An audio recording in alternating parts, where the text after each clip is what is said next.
Halo Sobat Dunia Seribu Besar, semoga Sobat selalu diberi kesehatan, panjang umur, dan rizki yang melimpah, amin. Sebelum masuk ke alur ceritanya, jangan lupa dukung channel ini ya dengan klik subscribe, like, komen, dan share, terima kasih. Mari kita lanjutkan perjalanan, Li Qiye. Meskipun demikian, sang pangeran memang berasal dari suku Gagak Emas, dagingnya sangat keras. Panah, semua, hanya melukai dagingnya, tidak mampu membunuh. Haha, Nona Jian, kamu tidak akan bisa membunuhku bahkan jika kamu menembakkan ratusan anak panah itu lagi. Sang pangeran tertawa keras dengan penuh keyakinan. Tubuhnya diselimuti cahaya keemasan yang berosilasi saat bulu mulai bermunculan. Pada saat ini, bahkan panah, semua, lainnya tidak akan mampu melukainya. Adegan ini membuat semua orang mogok. Sang pangeran benar-benar sulit menghadapinya. Dia memiliki kecepatan dan momen yang berpuncak pada pertahanan yang hebat. Ini adalah ahli serbabisa, tipe lawan yang paling sulit. Busur Jian Wushuang menyala sekali lagi saat anak panah mulai terbentuk. Di tengah semua aksinya, dia langsung mengunci sang pangeran. Aku akan mengambil panah ini secara langsung. Pangeran itu penuh percaya diri. Kecepatannya sangat terhambat karena cuaca beku, tapi dia memiliki pelindung bulu dari suku Gagak Emas, memberikan keyakinan bahwa dia bisa menahan serangan berikutnya. Dia berdiri di sana dengan tegas tanpa niat menghindar. Brengsek, anak panah itu melesat keluar. Sang pangeran tidak akan bisa mengelak meskipun dia menginginkannya. Bentuknya mirip belatung yang menempel di tulang. Terlebih lagi, itu langsung menuju titik lemahnya, ini adalah anak panah yang sangat fatal. Darah muncrat seketika. Itu adalah kata, fighter, panah pencari yang menembus area terlemah, menghasilkan serangan yang menghancurkan. Ledakan, diluncurkan, diluncurkan. Pangeran yang terkena panah ini terus terhuyung mundur dengan kulit pucat. Anak panah ini menembus seluruh tubuhnya melewati pelindung bulunya dan hampir merenggut nyawanya. Jika dia bukan seekor gagak emas dengan daya tahan yang tinggi, maka panah ini akan merenggut nyawanya. Dalam sekejap mata, busur itu bersiap untuk menembak lagi saat busur itu menyala. Pada saat yang sama, sang pangeran telah menghilangkan semua embun beku, mengembalikan kecepatan dan permulaannya. Tanpa segel es, dia mendapatkan kembali kepercayaan dirinya dan berkata, Nona Jian, anak panahmu berikutnya tidak akan bisa mengenaiku. Tapi sebelum dia bisa terbang lagi, rantai hukum muncul di dalam tubuhnya dan langsung menyegelnya. Memperbaiki. Rantai itu terus mengunci ruang di tertutup. Setelah terkena panah pertempuran sebelumnya, rantai hukum di panah ini tercetak di tubuhnya. Berdengung, ruang di sekitarnya berfluktuasi ketika kekuatan duniawi terfokus pada satu anak panah. Sebuah panah, fighter, ditembakkan, membawa energi dunia ini hingga tak terhentikan.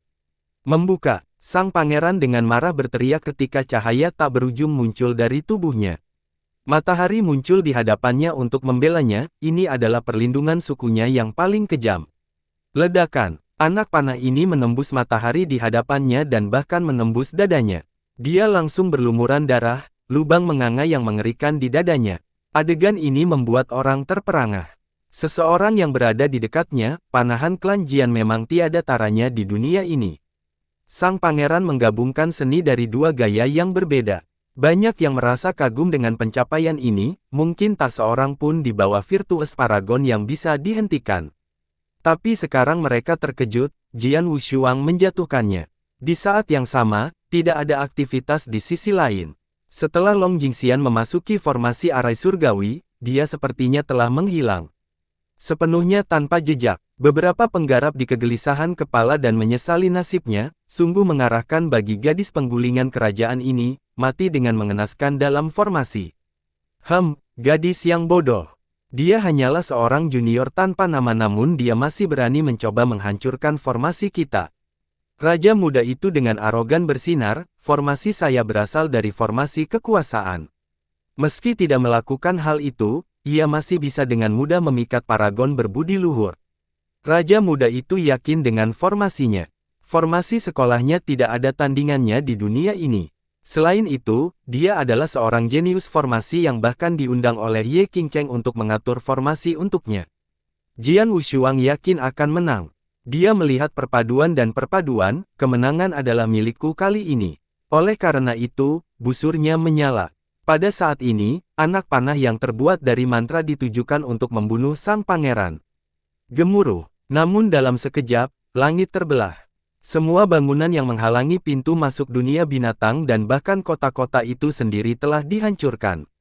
Di dalam ledakan, susunan formasi dan garis rahasia terungkap di hadapan semua orang. Long Jingxian sebenarnya berhasil mengubah transformasi arai. Ledakan. Saat semua garis rahasia dan susunannya meledak, ledakan yang dihasilkan diarahkan ke master formasi sekolah. Ah! Jeritan melengking bergelombang saat darah memenuhi udara seperti bunga mekar. Para master formasi yang bertanggung jawab atas formasi semuanya dihilangkan oleh ledakannya. Mereka tidak punya waktu untuk mengubah transformasi susunannya. Ah!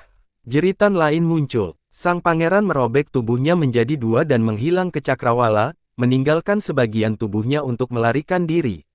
4 kata pertama, prajurit dan pejuang, dari Jian Wushuang pasti akan merenggut nyawanya. Namun, perhatiannya tertarik oleh kehancuran dan perubahannya, mengakibatkan sedikit penundaan. Sang pangeran berhasil menggunakan kesempatan sekali seumur hidup ini untuk melarikan diri dari tubuhnya sendiri yang terjebak oleh rantai dewa. Haha, Jian Wushuang, aku menang. Long Jingxian menjalankannya sambil mengendarai kuinya dan merasa sombong. Jian Wushuang merengut sebagai jawaban. Kemenangan ada dalam genggamannya, kalau saja dia tidak melihat ledakan itu dan memilih untuk membunuh sang pangeran.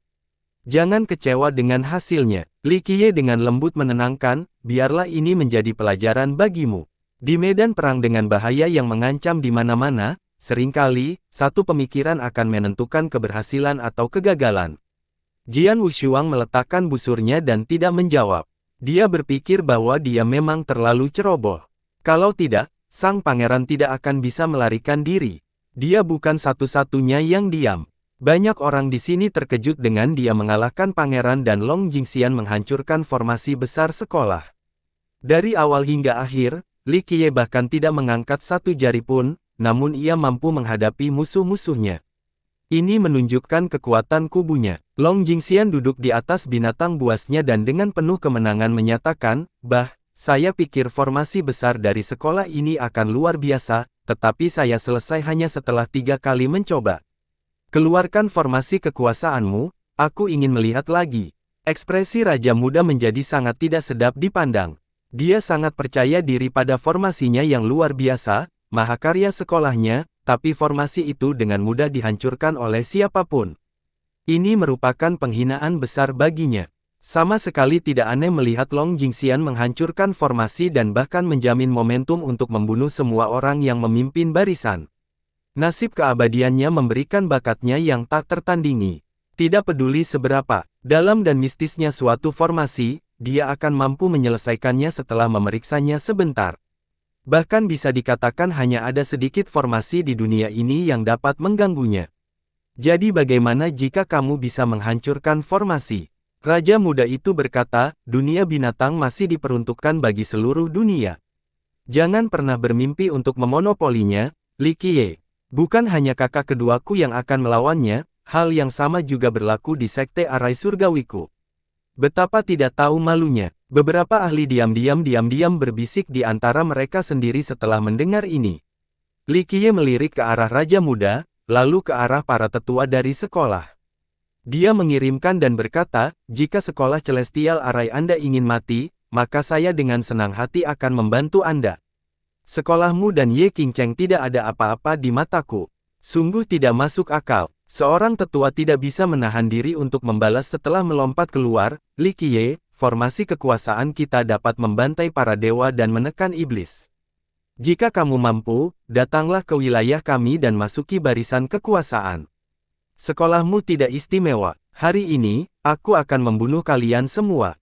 Bawalah formasi kekuasaanmu ke sini jika kamu berani. Sebuah suara turun dari langit. Keduanya sombong namun jelas, mudah untuk menentukan bahwa itu adalah seorang gadis yang berbicara.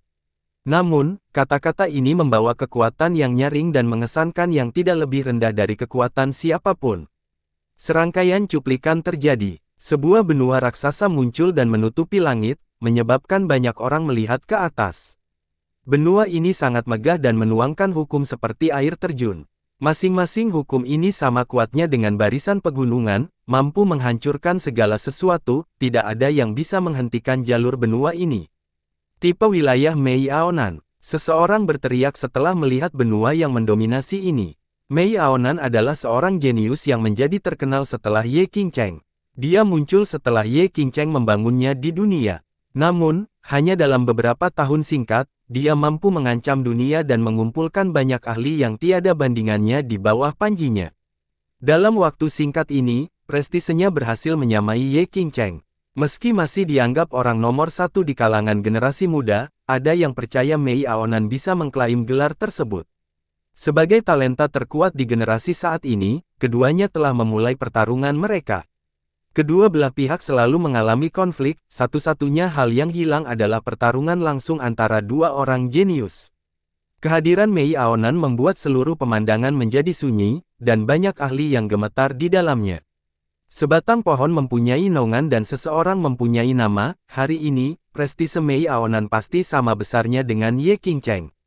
Meskipun berasal dari klan Jianlong, dia tidak bergantung pada klan sedikit pun untuk mendapatkan popularitasnya. Selain menjadi putri emasnya, tidak ada bayangan klan dalam aspek lainnya.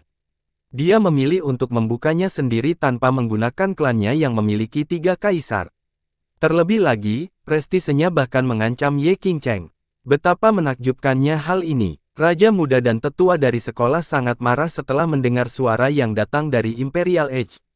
Mereka masih merupakan keturunan-keturunan penguasa, namun dia berani menyatakan niatnya untuk menghancurkan mereka, ini benar-benar meremehkan mereka. Raja muda itu dengan dingin berkata, Mei Aonan, jangan berpikir bahwa kamu bisa melakukan sesukamu hanya karena kamu terkenal. Kamu masih kurang bisa dibandingkan dengan saudara laki-lakiku yang kedua. Kamu Qingcheng bukan apa-apa. Jangan berpikir hanya karena dia menyandang gelar nomor 1 maka dia sebenarnya nomor 1. Bangsawan muda ini tidak menaruh perhatian padanya. Karakter dominan Mei Aonan sangat kontras dengan apa yang orang lain dengar tentang Imperial Age. Jika sekolah arai surgawi kalian ingin terlibat karena Ye Qingcheng, maka baiklah, bangsawan muda ini akan membunuh kalian semua untuk memaksanya keluar.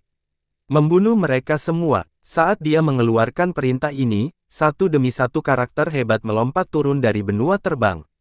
Energi darah para ahli ini diarahkan langsung ke mendinginkan seperti gelombang pasang yang tak terhentikan, seolah-olah mereka akan membentangkan seluruh daratan.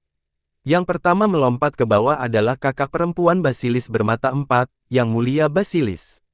Seorang master sekte dari generasi sebelumnya berseru setelah melihatnya, Yang Mulia Basilis. Dia terkenal bersama dengan Raja Naga Harimau dari Benteng Beastmaster. Semua orang tahu siapa dia. Yang kedua melompat ke bawah adalah seekor semut raksasa yang memiliki cahaya keemasan yang berkilauan, membuatnya tampak seperti terbuat dari emas. Mata merah padam seperti batu rubi. Tiran semut emas. Raja Iblis terkejut melihat semut ini. Ini adalah karakter yang sudah lama terkenal karena kekejamannya. Dia memerintah negara dengan jutaan semut dan pernah menjadi Raja Iblis saat itu. Yang ketiga adalah naga banjir hitam. Banjir naga ini menyelimuti naga dan menutupi baju besi bersisik hitam yang memiliki sedikit kilau metalik, membuatnya tampak seolah-olah akan berevolusi menjadi naga sejati. Naga banjir galaksi. Bahkan leluhur kekuatan besar yang bersembunyi di balik tirai pun merasa khawatir setelah melihat makhluk ini. Dalam sekejap, karakter luar biasa turun satu demi satu. Mereka semua terkenal, ada Raja Iblis besar dan Raja Batu serta Raja yang luar biasa. Semua orang menarik napas dalam-dalam setelah melihat ini. Kelompok itu terdiri dari karakter-karakter yang tiada taraf dan sombong. Namun, semuanya bersedia bekerja di bawah Mei Aonan. Ini merupakan indikasi kekuatan. Pasukan seperti itu bisa dibandingkan dengan 36 leluhur di pihak Ye Qingcheng. Bahkan jika itu sedikit lebih lemah, itu tidak akan terlalu banyak. Seseorang yang datang, haha, anjing Ye Qingcheng kan. Aku tidak pernah menyukai salah satu dari kalian, mati. Tiran semut emas menjerit dan mendirikan sekolah seperti piringan emas yang menuju berputar. Yang Mulia Basilis dan Naga Banjir Galaksi, bersama dengan karakter lainnya, bergerak maju seperti sekawanan serigala memangsa domba yang hilang. Mati, Raja Muda dan para ahli lainnya tidak dapat melarikan diri. Formasi mereka telah dihancurkan oleh Long Jingxian. jadi mereka hanya bisa menghadapi musuh secara langsung. Tabrakan kedua sisi mengakibatkan terhentinya darah muncrat ke langit. Percikan darah seolah-olah menciptakan gambaran bunga-bunga indah yang sedang mekar. Kepala beterbangan kemana-mana saat mayat jatuh ke tanah. Sekolah itu bukan tandingan kelompok yang mulia Basilis. Mereka masuk dengan bebas dan memulai pernikahan. Mata yang mulia berbinar di tengah medan perang.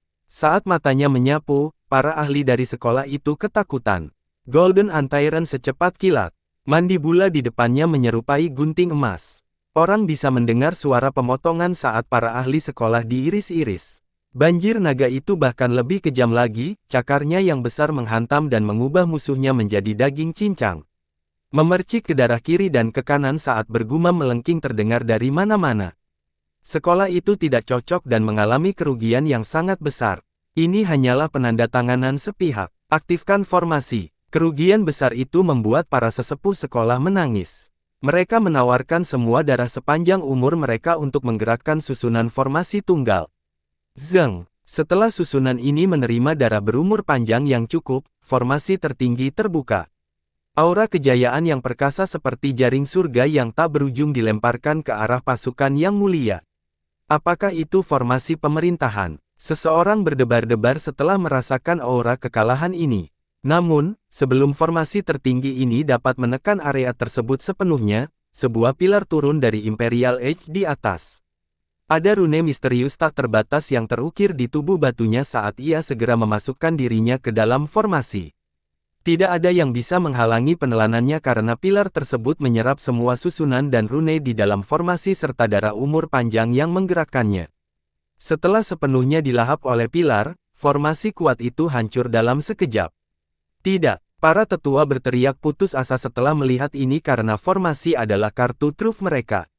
Mereka mengira bisa mengandalkannya untuk menghentikan musuh, tapi malah menghancurkannya. Jika kalian semua membawa formasi Kaisar Abadi Zenji, maka itu mungkin bisa memperlambat langkahku. Namun, mencoba menghentikanku hanya dengan gambar kecil ini. Naif sekali. Suara sombong Mei Aonan datang dari benua atas, tidak peduli dia perempuan, dia akan tetap mendominasi lawannya. Jeritan menggema ke kiri dan ke kanan. Bahkan para tetua sekolah pun dibunuh oleh tentara. Mereka benar-benar tidak berdaya tanpa formasi mereka. Mereka adalah garis keturunan kekuasaan dengan formasi yang ditinggalkan oleh seorang kaisar, namun pada akhirnya, kaisar tidak menciptakannya sendiri. Murid-muridnya adalah orang-orang yang mendirikan sekte tersebut, jadi sekte tersebut tidak memiliki kekuatan garis keturunan kerajaan sejati. Oleh karena itu, mereka tidak akan dengan mudah mengeluarkan formasi kerajaan karena itu diperlukan untuk melindungi sekte mereka. Tidak, pada akhirnya, bahkan Raja Muda pun mati di bawah cakar naga banjir galaksi. Mata terbuka lebar pada saat kematian. Dia tidak mau mati dengan cara ini, ambisinya yang besar hanya tinggal impian belaka. Dia seharusnya dianugerahi gelar God King setelah Ye Qingcheng menjadi kaisar abadi. Sayangnya, tubuhnya terlempar ke samping oleh naga banjir seperti sampah. Hanya dalam waktu singkat, kelompok itu menyapu seluruh sekolah seperti badai. Semua ahli dibantai, tidak ada yang berhasil melarikan diri. Bau darah meresap ke udara saat aliran darah mengalir lembut di tanah, menodai lumpur menjadi merah. Meskipun semua penggarap yang hadir telah melihat kematian sebelumnya, kematian seperti itu masih membuat mereka tertahan di dalam. Ini adalah tindakan yang dingin dan kejam. Mei Aonan mencapai puncak popularitasnya hanya dalam beberapa tahun bukan tanpa alasan. Ini adalah deklarasi perang. Seseorang setelah melihat pemandangan ini. Di dunia pengobatan batu, semua orang tahu bahwa Ye Qingcheng akan menjadi kaisar abadi. Namun Mei Aonan juga memiliki cita-cita yang sama. Sebuah gunung tidak memiliki ruang untuk dua harimau. Terlebih lagi, hanya ada satu kehendak surga. Bentrokan keduanya pun tak terhindarkan. Ditambah lagi, ini bukan hanya persaingan pribadi antara keduanya karena mereka berdua memiliki kekuatan besar di belakang mereka. Ye Qingcheng memiliki kerajaan Stony Age serta ribuan pengikut. Banyak kekuatan besar juga memberikan dukungan penuh mereka di belakangnya, termasuk garis keturunan kerajaan seperti Jurang. Dari sini, mudah untuk melihat bahwa dia mempunyai kekuatan yang cukup untuk mengejutkan dunia. Mengenai pengikutnya, Mei Aonan kemungkinan besar bukan tandingannya. Ye Qingcheng berteman dengan para ahli dari seluruh dunia. Banyak keturunan dan bahkan Saint Child dari keturunan-keturunannya bersedia membantu.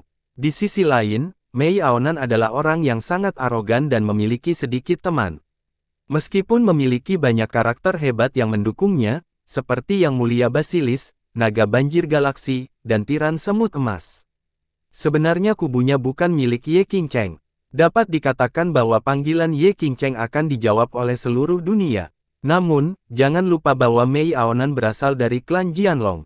Jika klan bersedia menunjukkan diri untuk membantu, maka keberadaan seperti jurang pun akan bergetar. Setelah memikirkan hal itu, beberapa pemimpin di sini merasakan hawa dingin di punggung mereka. Mereka sudah bisa membayangkan perang yang pada akhirnya akan memporak-porandakan dunia. Pada saat itu, kekuatan besar dan garis keturunan kekuasaan yang tak terhitung jumlahnya akan terseret ke dalam perang besar ini. Beberapa dari mereka membuat catatan untuk menghindari perang demi kehendak surga. Sebaliknya, perang akan menghancurkan mereka tanpa meninggalkan satu pun jejak. Agak menarik. Li Qiye mendengus dan mengusap dagunya sambil melihat pilar batu itu terbang kembali ke Imperial Edge. Seseorang berteriak pada saat ini, pintu masuk. Teriakan ini menarik perhatian sebagian besar masyarakat. Mereka semua berbalik dan melihat sebuah pintu melayang di atas bangunan yang compang camping. Itu terus-menerus memancarkan cahaya ilahi. Melewati pintu ini terdapat paviliun dan platform yang menjulang tinggi pemandangan dunia binatang. Kesabaran seorang ahli mencapai batasnya, jadi dia segera menggali menuju portal tua ini. Dia harus memanfaatkan kesempatan ini. Bam! Saat dia memasuki portal, dia langsung diserang oleh cahaya ilahi di dalam dan berubah menjadi kabut darah. Hal ini membuat semua ahli di belakangnya menghentikan gerakan maju mereka karena ketakutan. Salah satu dari mereka tergagap, apa yang terjadi? Pintu masuknya terbuka dengan jelas, jadi mengapa itu mengubah seorang ahli menjadi darah? Kedua dunia belum sepenuhnya terhubung satu sama lain. Terburu-buru saat ini sama saja dengan melompat ke penggiling daging. Li Qiye tersenyum dan kecewa. Banyak yang harus menghentikan langkahnya setelah mendengar ini. Mereka tidak mau meninggalkan tempat ini sehingga mereka menunggu di dekat pintu. Setelah tidak berbahaya lagi, mereka akan mencoba masuk lagi. Pada saat ini, Yang Mulia Basilis datang dan memberitahu Li Qiye, "Bangsawan muda Li, bangsawan muda kami ingin bertemu dengan Anda." "Bah, gadis kecil Mei Aonan keren untuk apa?" Long Jingxian langsung berkata dengan nada meremehkan, bertingkah nakal setelah mempelajari beberapa trik. "Li Qiye, biarkan aku pergi dan memukul dia. Mari kita lihat apakah dia masih akan berusaha menjadi keren setelah itu." Oleh karena itu, gadis lincah itu mempersiapkan dirinya untuk bertarung. Beberapa ahli di sini tercengang setelah mendengar ini. Bahkan Yang Mulia Basilis memiliki beberapa garis hitam di dahinya. Namun, Long Jingxian tidak peduli sama sekali karena dia memiliki kemampuan untuk melakukannya. Meskipun Mei Aonan kuat, dia belum tentu bisa menandingi seseorang dengan nasib abadi bawaan. Li Qiye menghentikan gadis gila ini dan dengan lembut menenangkan kepalanya, "Nak, tidak perlu terburu-buru. Lagi pula aku harus pergi ke Imperial Edge untuk menemui seseorang." Matanya berbinar setelah mengatakan itu. Setelah itu, Li Qiye menyuruh Long Jingxian dan yang lainnya untuk berkumpul sementara dia dan Yang Mulia terbang ke Imperial Edge. Tentu saja, dia tidak pergi membicarakan Mei Aonan. Sekalipun dia cemerlang, dia tidak layak menerima kunjungan pribadinya. Banyak yang merasa iri setelah melihat mereka terbang. Mei Aonan sangat arogan sehingga hanya karakter terkenal yang ada di sana. Bahkan talenta muda pun mungkin tidak bisa mendapatkan dukungannya, jadi pertemuan yang tampaknya sepele ini sebenarnya adalah masalah besar. Mei Aonan tidak hanya seorang jenius yang luar biasa, dia juga sangat cantik. Seorang pemuda juga cemburu. Li Qiye mengikuti Yang Mulia sampai ke puncak. Di atas sini terdapat perbukitan dan kastil yang dikelilingi oleh air terjun dan pohon pinus kuno yang terletak di tengah tebing. Ini adalah benua terapung yang tidak kalah mengesankannya dengan tanah leluhur garis keturunan kekuasaan. Ini adalah harta karun yang membuat banyak orang iri. Li Qiye memandangi benua itu sebentar sebelum berkemah sambil tersenyum, jadi harta karun ini dikumpulkan saat itu. Dia akhirnya bertemu Mei Aonan di dalam istana. Dia duduk di singgasananya sambil memancarkan aura mulia. Temperamennya jelas bukan hanya akting. Mei Aonan sama seperti namanya, seseorang yang mampu dengan bangga menapaki dunia ini. Nama ini memberikan kehebatan yang sebanding dengan pria manapun. Dia tidak akan menerima kekalahan dari siapapun. Tidak berlebihan jika menggambarkan kecantikannya yang mampu merendahkan kerajaan dan membuat bunga dan bulan memerah. Bahkan burung pun akan pingsan dari langit dan ikan akan tenggelam di laut. Mungkin dia tidak cantik Long Jingxian yang memiliki tubuh mematikan. Namun berdasarkan fiturnya saja, dia tidak kalah dengan Jian Wushuang. Seorang gadis cantik mengenakan pakaian laki-laki, dia dihiasi dengan baju besi emas dan ikat pinggang berbentuk naga melingkar di pinggangnya. Mahkota dewa yang diukir dengan awan membuatnya tampak sangat kejam dan galak. Jian Wushuang juga seorang gadis yang sombong dan agresif. Namun, Mei Aonan memiliki temperamen yang berbeda. Jika Jian Wushuang adalah burung phoenix yang sombong, maka Mei Aonan adalah burung dewa yang penuh dengan prestise yang tidak perlu didiskusikan lagi. Di antara gadis-gadis yang ditemui Li Qiye, Ying Yuxia juga suka berpakaian seperti laki-laki. Namun keduanya memiliki sedikit perbedaan. Bing Yuxia, saat berpenampilan silang, memberikan kesan seorang bangsawan muda yang menawan, gagah dan sama cantiknya. Orang-orang akan langsung mengetahui bahwa dia adalah seorang perempuan. Namun, Mei Aonan memberikan kesan berbeda. Orang sering lupa bahwa dia adalah seorang gadis ketika memandangnya. Ingatlah bahwa dia masih sangat cantik. Mereka hanya akan melihat seorang raja atau seorang tiran yang menindas duduk di singgasananya yang sah. Setelah masuk, Li Qiye melirik Mei Aonan sebentar sebelum berani duduk tepat di depannya. Bahkan tiran yang paling menindas pun tidak ada yang istimewa di matanya. Taois Li, saya telah mendengar banyak tentang kesukaan Anda. Mei Aonan memiliki penampilan yang heroik dan di mata orang lain tidak memiliki kelembutan yang seharusnya dimiliki seorang gadis. Li Qiye meluangkan waktu untuk memperhatikannya dengan baik. Seolah-olah dia sedang menikmati sebuah lukisan, seolah dia ingin melihat setiap detailnya. Tatapannya bisa dianggap kasar, tidak mempertimbangkan jenis kelaminnya saat itu menyapu seluruh tubuhnya. Tatapan nakal membuat Mei Aonan menjadi serius. Dia memiliki wajah yang tenang saat dia memancarkan aura seorang raja. Mereka yang tidak cukup berani akan langsung gemetaran di bawah aura ini. Namun, Li Qiye tidak mempedulikannya sama sekali. Dia akhirnya menarik tiba-tiba lalu Mei Aonan perlahan berkata, Imperial Age memiliki aturannya sendiri. Saya harap Daois Li dapat memahami ini. Mei Aonan setara dengan Ye Qingcheng bukan karena orang lain, itu karena usahanya sendiri. Dia juga memiliki bakat yang sangat tinggi serta rasa tidak takut, semua ini memberikan kontribusi besar pada pencapaian statusnya saat ini. Di mata saya, peraturan saya adalah peraturan yang sebenarnya. Li Qiye dengan malas menjawab sambil tersenyum. Mei Aonan merengut sebagai jawaban. Aura kerajaan yang seolah-olah bisa mengoyak langit, mengalir deras. Itu sama besarnya dengan Mak Taidan mampu menekan segala sesuatu. Tidak ada keraguan bahwa dia sedang mencoba menjatuhkan Li Qiye. Aura kerajaan yang kuat ini dengan mudah menandakan kekuatan. Ketenarannya saat ini bukan sekadar sanjungan tak berdasar. Jika dia bersaing dengan Ye Qingcheng untuk memperebutkan gelar nomor 1, akan sangat sulit untuk memprediksi pemenangnya. Li Qiye dengan lembut merekonstruksi lengan bajunya ke hadapan aura kerajaannya seolah-olah dia sedang menamparkan lalat. Dia dengan santai berbicara, Nak, tidak perlu berpura-pura seolah-olah kamu sedang bermimpi dengan bawahan dan musuhmu. Ancaman dan aura kerajaan tidak ada bedanya dengan kotoran anjing di mataku.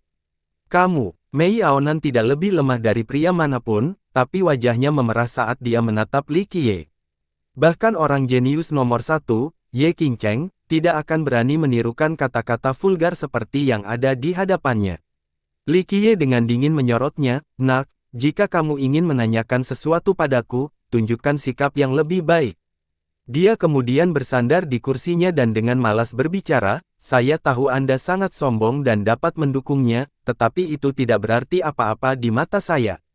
Saya tidak datang ke sini hari ini untuk Anda atau peringkat Anda. Selagi saya masih punya waktu saat ini, katakan apa yang ingin Anda katakan. Mei Aonan menatap Li Qiye beberapa saat dengan ekspresi serius sebelum berkata, sepertinya Daois Li benar-benar percaya diri untuk mampu mencapai puncak dunia. Saya bahkan lebih percaya diri dari Anda. Li Qiye tersenyum. Mei Aonan menarik napas dalam-dalam. Pada akhirnya, dia memberhentikan sikapnya yang menindas. Ini bukanlah tugas yang mudah bagi orang seperti dia yang terbiasa menghafalkan angkuh. Dia dengan sungguh-sungguh bertanya dengan itikat baik, saya mengundang Daois Li untuk bergabung dengan Imperial Edge, apakah Anda tertarik? Li Qiye menatap Mei Aonan yang menurunkan perisainya dan bertanya, untuk alasan apa? Mei Aonan dengan tulus menjelaskan, saya percaya Anda membutuhkan keberadaan seperti Imperial Edge kami. Dao menyatakan Anda tidak ada ikatannya, dan Anda pasti bisa mendapatkan banyak dukungan. Namun, pernahkah Anda memikirkan tentang dukungan besar yang Anda perlukan jika ingin menjadi kaisar alkimia? Kami memiliki tenaga kerja dan sumber daya. Saya tidak sedang menyombongkan diri saat ini, tetapi jika Anda memerlukan bahan karakteristik, kami dapat segera menunjukkannya kepada Anda. Di masa depan ketika saya menjadi kaisar abadi, saya yakin saya tidak perlu menyebutkan manfaatnya. Pada saat itu, Anda dapat memanggil hujan dan badai sesuka Anda. Anda bahkan dapat mewujudkan cita-cita besar apapun yang mungkin Anda miliki. Dia tidak hanya percaya pada dirinya sendiri tetapi juga cukup tulus saat ini. Menurutnya, tidak ada orang lain di generasi ini yang bisa menjadi kaisar abadi.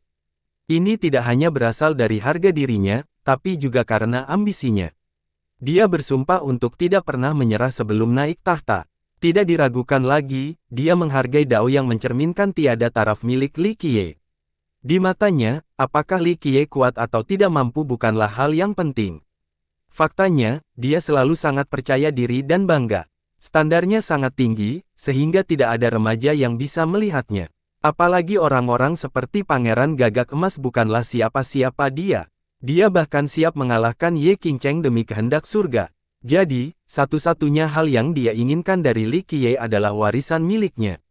Inilah alasannya dia ingin bertemu dengannya. Li Qiye tidak bisa menahan tawa setelah mendengar ini. Apakah ada sesuatu yang lucu? Mei Aonan menatap lurus ke arahnya dan berbicara dengan penuh keyakinan, aliansi kita akan membawa manfaat besar bagi kedua belah pihak. Kamu bisa menjadi kaisar alkimia tanpa khawatir, Imperial Edge-ku akan melindungimu. Jadi saya menjadi kaisar, saya akan memberi Anda lebih dari cukup sumber daya untuk menyempurnakan pil abadi.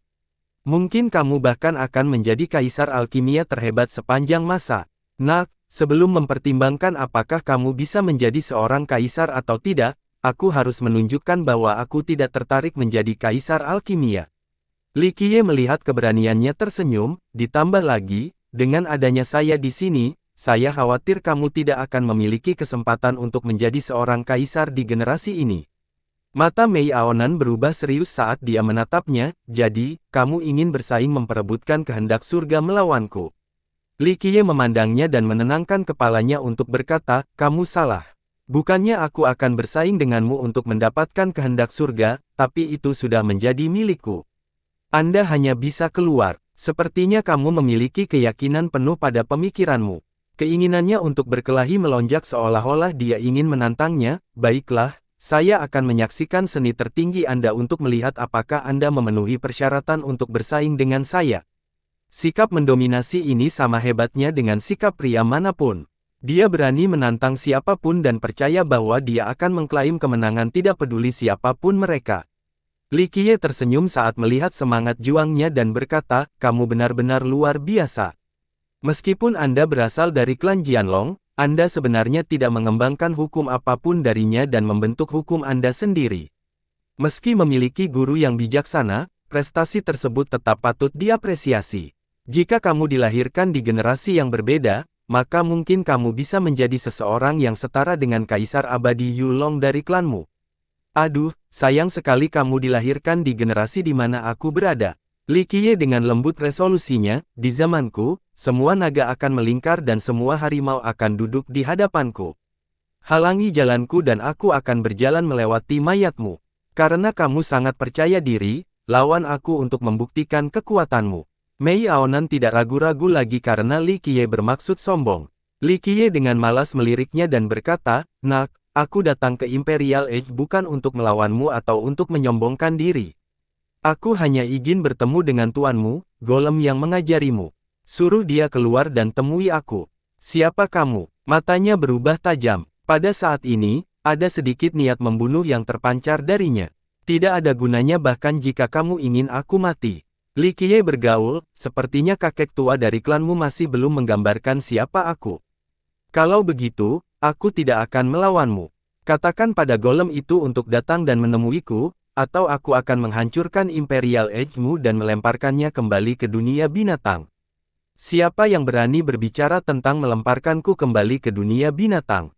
Sebuah suara lemah muncul, menandakan datangnya sosok besar. Sosok ini sangat besar, membuatnya tampak seperti raksasa. Lebih tepatnya, ini adalah golem besar, tapi golem besar ini bukan berasal dari ras golem batu. Lebih tepat menyebut patung batu berukir. Jika ada tetua dari gerbang 9 Sein Iblis di dunia Kaisar Fana yang melihat golem besar ini, mereka akan terkejut karena terlihat sangat mirip dengan 4 pelindung dewa mereka. Jika ada sesuatu yang berbeda, maka golem ini mungkin memiliki lambang dewa di kepalanya, membuatnya tampak satu tingkat lebih tinggi dari 4 di gerbang iblis 9 utusan. Setelah masuk, memunculkan golem besar itu muncul pada Li Qiye saat dia dengan lemah bertanya, apakah itu kamu? Ya, aku mengutarakan. Li Qiye tetap duduk di sana dengan sikap riang. Dia berkedip sekali dan menambahkan, kerikil kecil yang cukup mengesankan, mampu menyihir Tunri. Jika bocah Tunri itu tidak memiliki hati yang baik, aku akan melemparkanmu kembali ke rawa. Setelah mendengar ini, golem itu terhuyung mundur. Ekspresi terkejutnya membuatnya tampak seperti sedang melihat hantu. Menguasai. Mei Aonan kaget melihat penampilannya yang menarik. Ingatlah bahwa periklanan bahkan tidak akan peduli ketika menghadapi God King. Li Qiye berkata pada golem itu, mari kita ngobrol sebentar.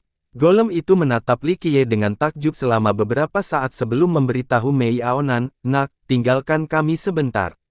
Ada beberapa urusan pribadi yang harus aku urus. Mei Aonan memandang Li Qiye sebentar sebelum pergi.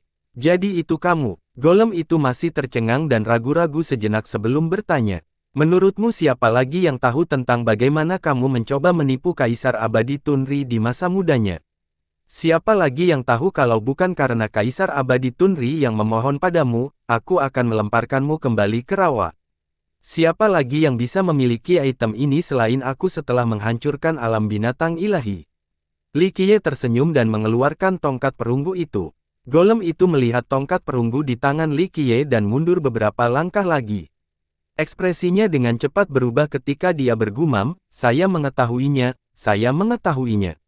Aku seharusnya mengerti saat Bian Bisward muncul kali ini. Saya selalu berpegang pada mentalitas optimis ini. Golem itu bergumam pada dirinya sendiri sejenak sebelum duduk. Dia tidak bisa menahan diri untuk tidak menggaruk kepalanya. Meskipun tidak mempunyai rambut, dia tetap melakukan gerakan mencabutinya dengan kesakitan. Kamu, tidak, Yang Mulia Gagak Hitam, kamu benar-benar muncul di generasi ini.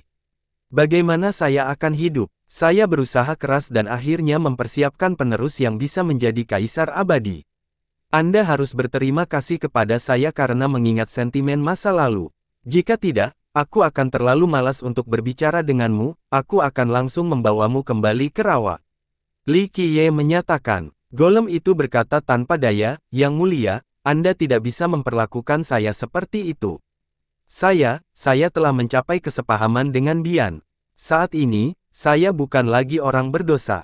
Li Qiye meliriknya dan bertanya, apakah kamu sedang mencoba untuk melatih seorang kaisar abadi, atau kamu sedang mencoba mencari master untuk Bian Bisward?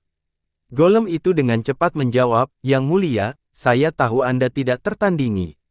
Denganmu di sini, muridku tidak punya harapan untuk menjadi kaisar abadi, tapi kamu juga tidak boleh mencoba memenangkan dunia binatang Bian darinya. Apakah menurutmu dia bisa melakukannya? Li Qiye tersenyum dan menggelengkan kepalanya. Golem itu menjawab, Yang Mulia, seharusnya tidak ada masalah. Muridku memiliki garis keturunan paling murni dan paling dasar dari ras golem, Kaisar Abadi Yulong. Dia pasti bisa sukses. Yang Mulia harus mengetahui asal-usul Kaisar. Saya percaya dia pasti bisa mewarisi dunia binatang. Oh Stone, ini disebut melelahkan semua pilihan saat menghadapi keputusasaan. Li Qiye menggelengkan kepalanya, jika itu semudah itu, maka alam binatang suci pasti sudah mengendalikan dan membangunkan dunia binatang sejak lama, bukan giliran Anda untuk mencobanya sekarang. Bahkan jika murid Anda dapat mencapai atavisme, dia tetap tidak akan berhasil. Ini tidak ada hubungannya dengan ras golem dan lebih berkaitan dengan kualitas dasar dunia binatangmu. Belum tentu. Golem itu ragu-ragu sejenak sebelum menjawab, muridku pasti bisa kembali ke asal, dan dengan itu, dia benar-benar bisa membangunkannya kembali. Menurutmu bagaimana dia dibandingkan dengan Kaisar Abadi BC? Li Qiye dengan acuh berkata, kamu harusnya mengetahui asal-muasal Kaisar ini dengan baik. Jangankan ras golem, bahkan dia pun masih belum bisa melakukannya. Anda telah ditipu oleh alam binatang ilahi di masa lalu, namun Anda masih memilih untuk mempercayai omong kosong ini. Golem itu tertawa canggung setelah skandal ini diangkat lagi, tahun itu, karena aku memperoleh persetujuan dari Kaisar Abadi BC, aku mencoba metode yang berbeda. Kalau tidak, saya tidak akan bekerja dengan dunia binatang. Ini adalah kesalahanku, dan aku telah dikeluarkan dari dunia binatang sebagai hukumannya. Namun, semua yang aku lakukan adalah demi dunia binatang. Pada saat darurat medis, seseorang akan berusaha mencari dokter kemana-mana. Li Qiye menggelengkan kepalanya, apakah di penjara dirawat tidak membangunkanmu? Jika saat itu Anda mengambil satu langkah yang salah, menurut Anda apa konsekuensinya? Berapa banyak orang yang mengikuti Anda di masa lalu, dan apa yang terjadi dengan mereka? Golem itu sedih setelah masa lalu diungkit. Dia dengan lembut menghela nafas saat menjawab, saya tahu, saya seharusnya tidak mendengarkan alam binatang, tetapi pada saat itu, saya masih ingin mencoba. Saya telah memutuskan untuk mengambil dunia binatang. Li Qiye dengan malu-malu berkata, saya datang kali ini untuk membicarakan masalah ini. Yang mulia, Anda adalah. Golem itu tidak mau dan menyatakan, bahkan kamu tidak akan bisa membangun dunia binatang. Saya khawatir Anda tidak akan bisa memperlakukannya sebagai milik Anda sendiri. Ditambah lagi, muridku juga bisa mencobanya. Saya adalah orang berdosa di masa lalu, tetapi Anda menyelamatkan saya dari rawa. Saya kembali ke kota Bian nanti dan dengan rela menerima hukuman saya.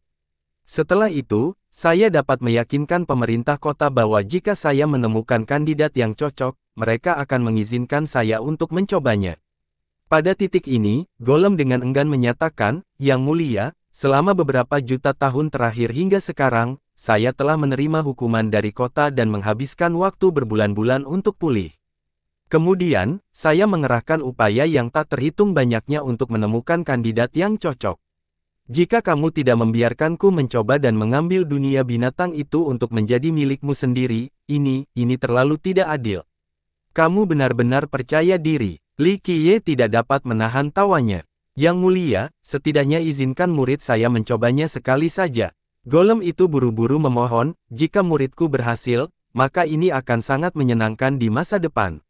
Dia bisa meliputi 9 dunia. Itu tidak penting bagi saya. Li Qiye menatap golem itu dan berkata, namun, tidak banyak orang yang masih bisa mengenaliku di zaman sekarang ini. Saya juga akan mempertimbangkan kecintaan Anda pada dunia binatang. Jika saya tidak memberi Anda kesempatan, itu berlebihan. Baiklah, saya adalah seseorang yang melakukan sesuatu dengan adil, jadi saya akan memberi Anda kesempatan. Muridmu boleh mencobanya sekali. Saya sangat menghargai kemurahan hati Yang Mulia. Golem itu sangat gembira dan segera membungkuk setelah mendengar ini. Namun, peluangnya akan sama. Orang-orangku juga akan pergi ke kota Bian. Jangan harap aku akan berjanji padanya. Li Qiye berkata dengan nada meremehkan. Golem terkejut dan bertanya, Yang Mulia berarti Anda juga punya kandidat. Anda benar. Saya tahu, Anda yakin bahwa Anda mengetahui dunia binatang dengan sangat baik, tapi jangan lupa dari mana Anda semua berasal. Li Qiye tersenyum dan menggelengkan kepalanya, sebenarnya, aku memahami dunia binatang lebih dari kalian semua. Pengetahuanmu baru sebagian lengkap, jadi sejujurnya, dunia binatang adalah milikku. Golem terkejut dan tidak mau bertanya, minta itu benar-benar dilakukan. Bagaimana keadaannya? Li Qiye menjawab dengan ringan, apakah saya seseorang yang melakukan sesuatu tanpa kepastian? Golem itu menjadi tidak sabar dan dengan cepat bertanya, jika Yang Mulia berhasil, apakah Anda berencana pergi ke tempat itu? Sepertinya kamu juga berharap aku akan sukses. Li Qiye berkata sambil menatap golem itu. Dia disambut dengan senyum masam dari golem, saya benar-benar tidak menggunakan murid saya sebagai sarana untuk mencapai tujuan saya. Saya melihatnya tumbuh dewasa dan memperlakukannya seperti putri saya. Karena Yang Mulia telah memberi kami kesempatan, saya tidak akan berkata apa-apa jika kami gagal. Meski begitu, muridku tetap menjadi kebanggaanku, dia adalah anak yang luar biasa. Golem itu dengan lembut menghela nafas pada saat ini. Lumayan, sebuah batu terkadang bisa memiliki hati. Li Qiye terkekeh, meninggalkan kota Bian bukanlah hal yang buruk. Paling tidak, kamu tidak sedingin batu dan malah mirip dengan makhluk hidup. Yang Mulia bercanda, jika bukan karena Anda menunjukkan belas kasihan saat itu, saya tidak akan hidup sampai hari ini. Saya sudah menjadi batu mati, keras dan bau, di rawa. Merupakan berkah dari Anda bahwa saya bisa berada di sini sekarang. Golem itu berkata dengan tulus. Li Qiye mengulurkan tangannya dan berkata, tidak perlu berterima kasih padaku. Dulu saat kamu terjebak di rawa, kamu masih mencoba menyihir Tunri. Keputusan pribadiku adalah menarikmu lebih dalam ke rawa.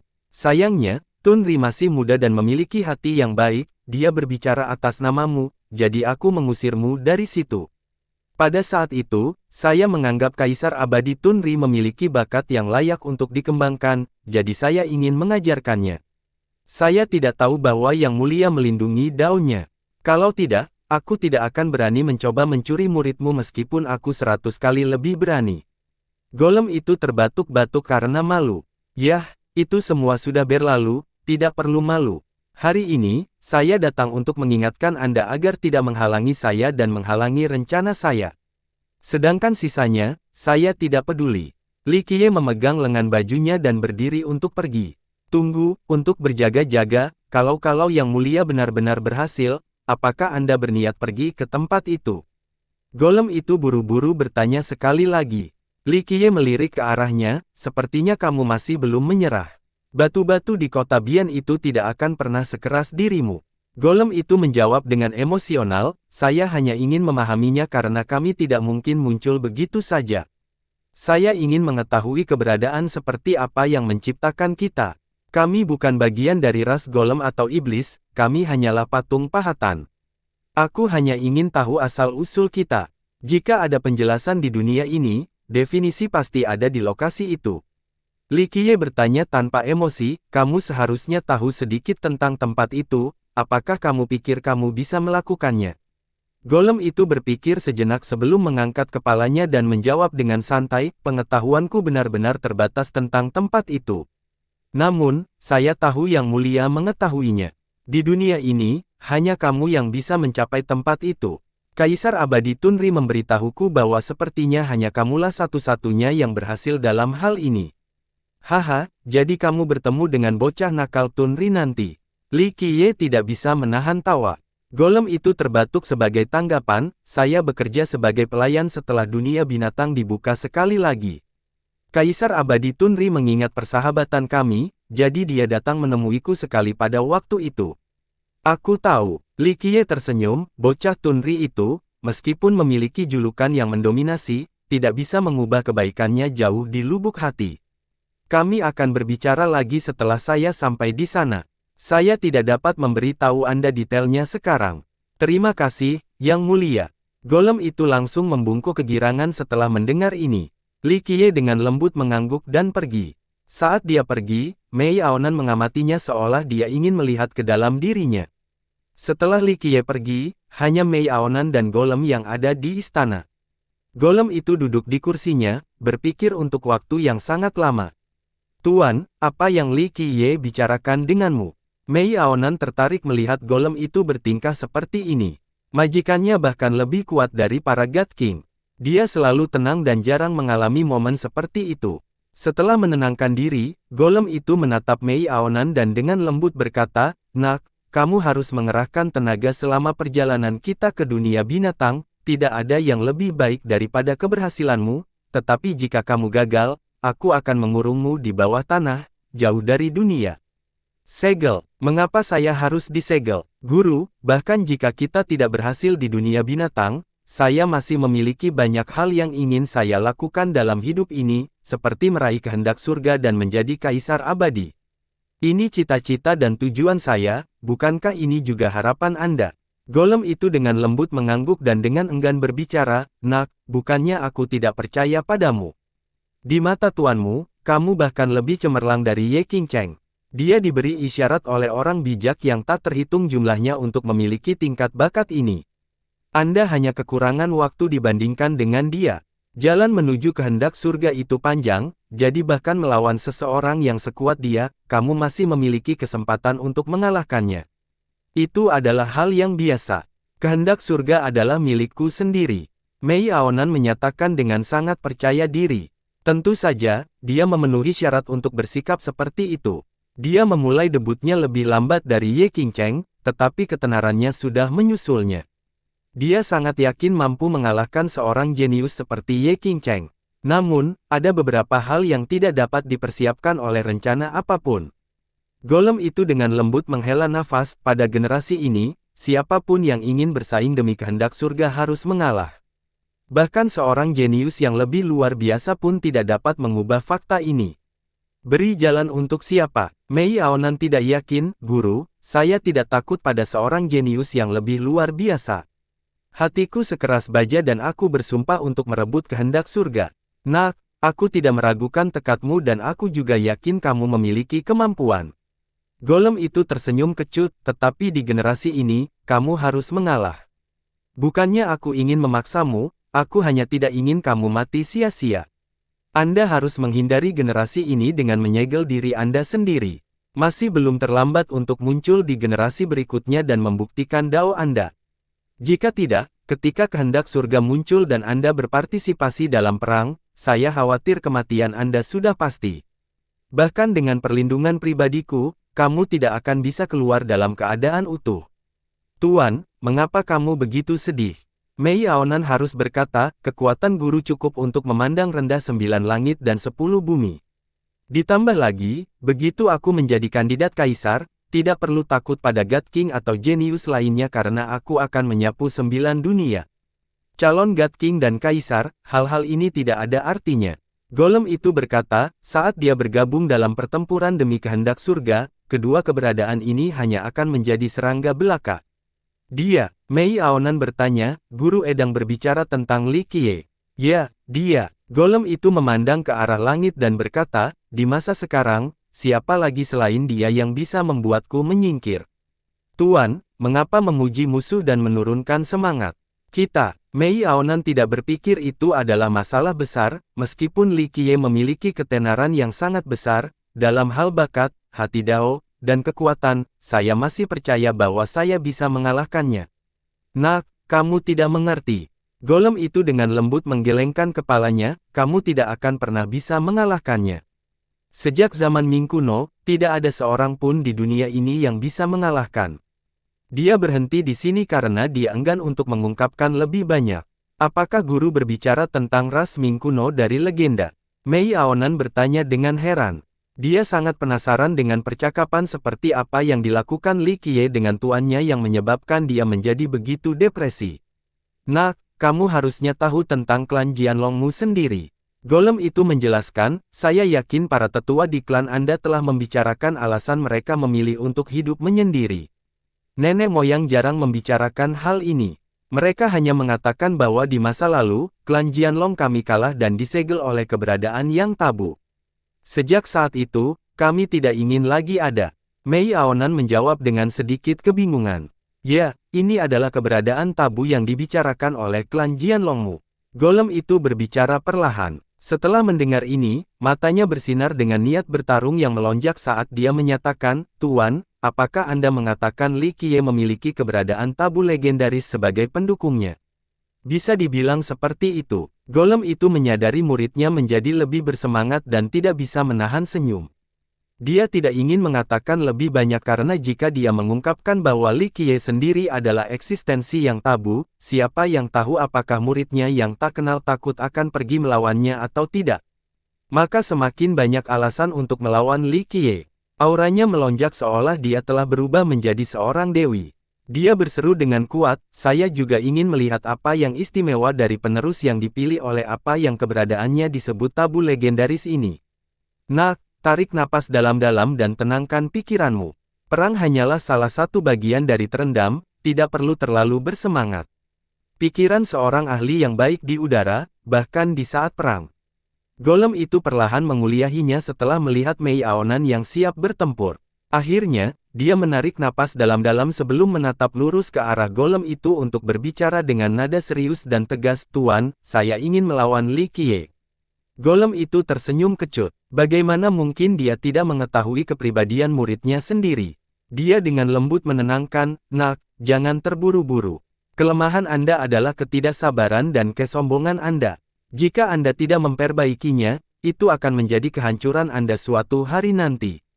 Di sini, golem itu dengan serius memperhatikan dan berkata, "Saya tahu kepribadian Anda, jika Anda tidak melawan Li Qiye, maka sisa hidup Anda akan dipenuhi dengan penyesalan. Namun, tidak perlu terburu-buru. Tunggu sampai kamu mengalahkan Ye Qingcheng, lalu aku akan membicarakan pertarungannya di antara kalian berdua, tidak perlu pertandingan hidup dan mati."